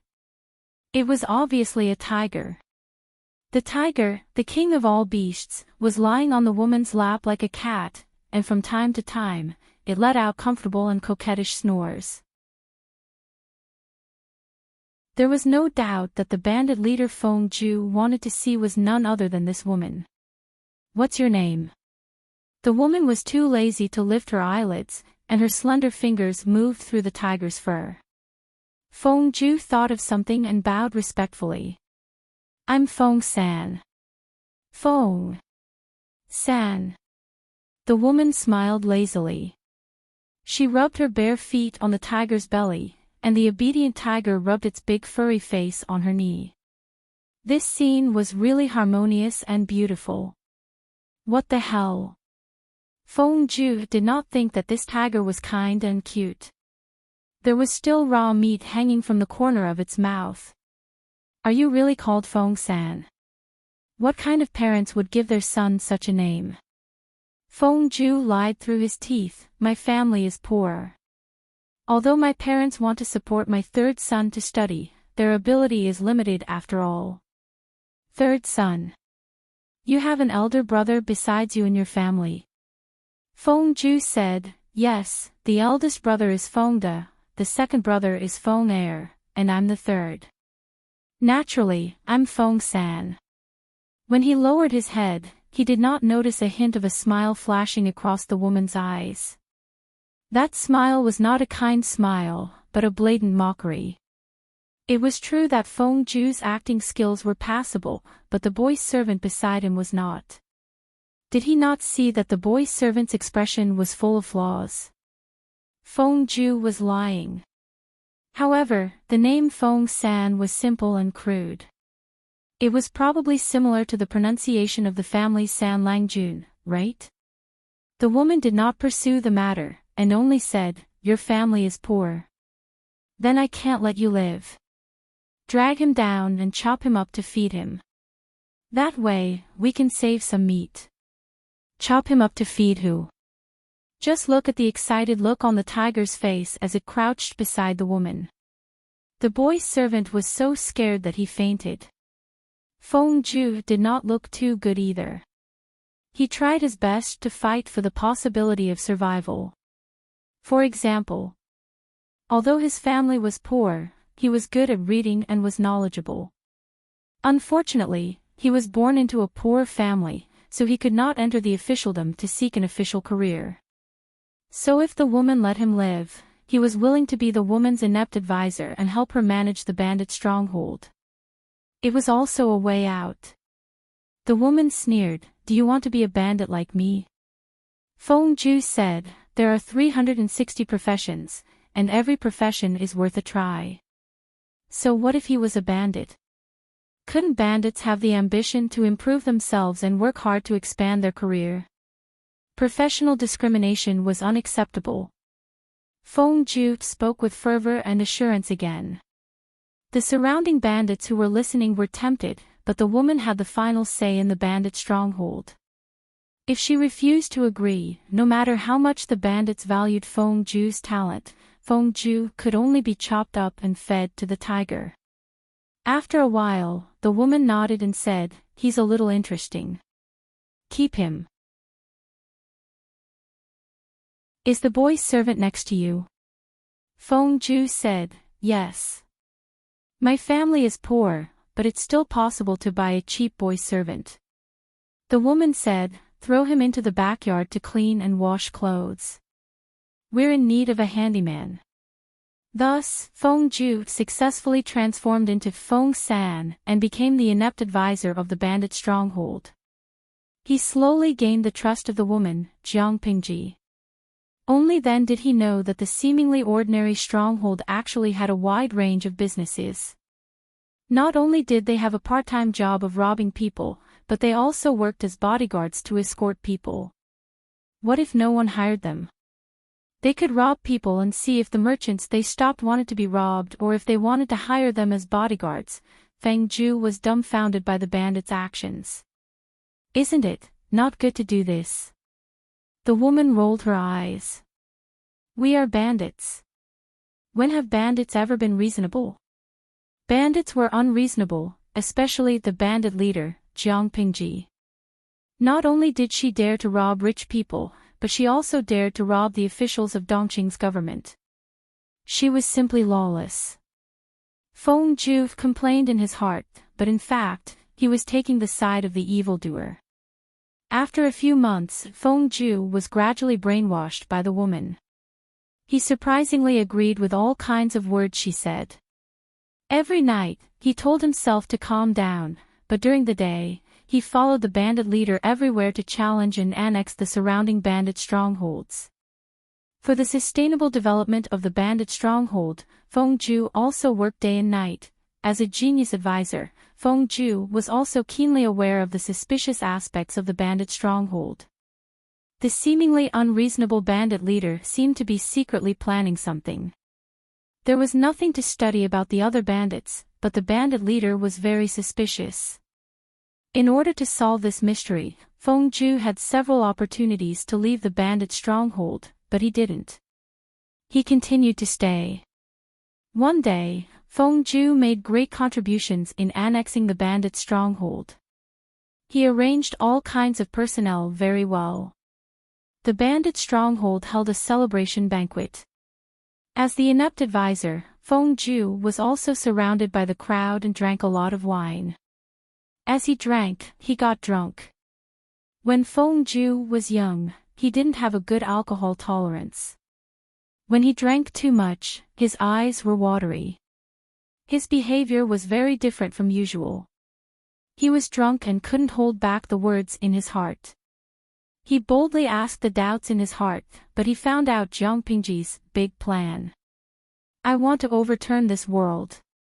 The bandit leader, who was also drunk, climbed onto the roof. He held a wine pot in one hand and pointed at the full moon in the sky with the other. I want the sun and the moon to turn upside down. I want all living beings to surrender to me. Feng Zhu crouched under the ladder with the wine pot in his arms and clapped for her. Great ambition, First Master.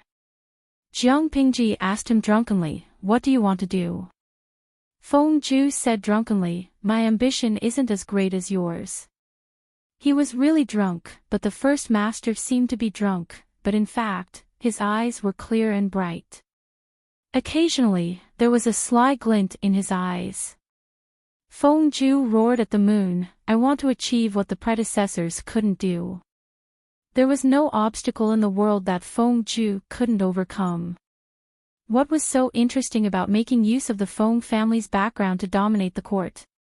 Dongqing, the court, the corrupt officials. Which one of them was worthy of him? Was the emperor of Dongqing worthy of him bowing down to him?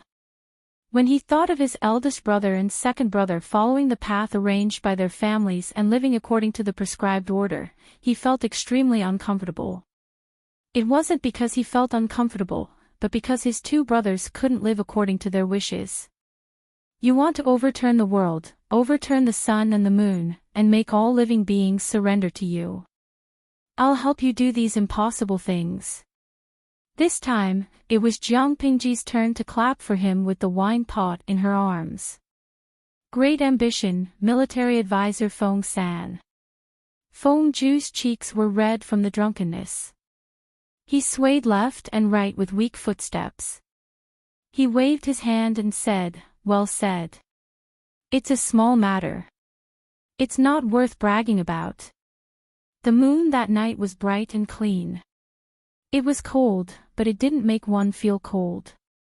Instead, it was very comfortable.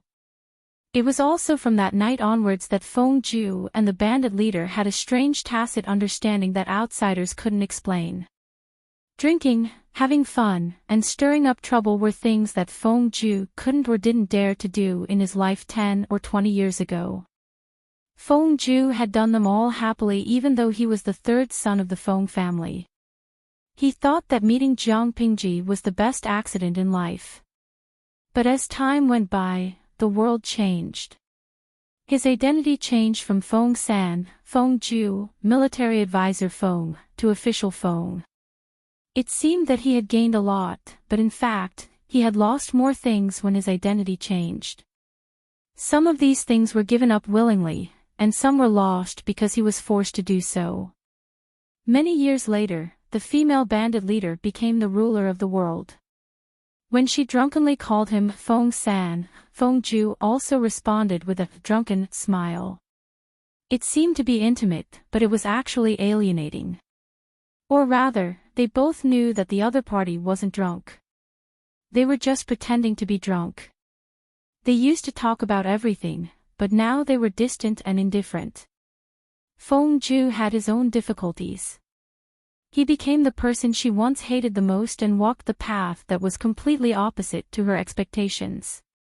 The dream was long and meaningful. Feng Zhu lay on the bed and couldn't help but smile. Sometimes he frowned and felt sad. Until the sound of the bell rang faintly in his ears and woke him up from the dream. Why is it so noisy outside? Feng Zhu opened his eyes. He, who had a gray beard and hair, had suffered a serious illness recently. His condition had only improved in the past few days. That was why he was dreaming about the interesting events of his youth. The bell outside had yet to stop. Feng Zhu felt that it was very noisy. At this time, the filial son and grandson who were guarding outside said in a trembling voice, "The Emperor of Daxing." Feng Zhu felt that something was wrong. "Who?" The eldest son said with a pale face, "The Emperor of Daxing passed away half an hour ago." Feng Zhu sat on the bed. The string of beads in his hand scattered all over the ground. The person who had been companions for nearly 40 years, left just like that. They met insignificant people and got to know each other by chance. Although it was absurd, it was still an interesting conversation between the ruler and the minister. The only flaw in this interesting conversation was that the ending was not what they were happy to see. The relationship between the ruler and the minister did not last to the end. Instead, it was alienation and indifference. "Father, please, restrain your grief." Feng Zhu was silent for a long time. From the first glimmer of dawn to the approaching dusk, he finally snapped out of his trance. His body stiffly picked up the scattered beads on the ground. "Come, change your clothes and enter the palace to see the former emperor." The former emperor had passed away. Even if the minister was too sick to get up, he still had to crawl over. Feng Zhu didn't know that the new emperor who had ascended the throne after being suppressed by the aristocrats still had some affection for the Feng family. But he couldn't take the initiative to give them something to use against him. After all, the former emperor and the former emperor's daughter were different. In the future, "I'll have to make a living in the hands of your daughter." You're tuning into the LoveLore Library YouTube channel.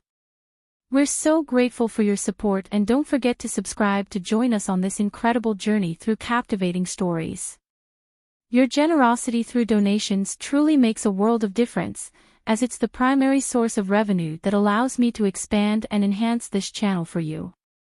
Thank you from the bottom of my heart for being a part of this adventure.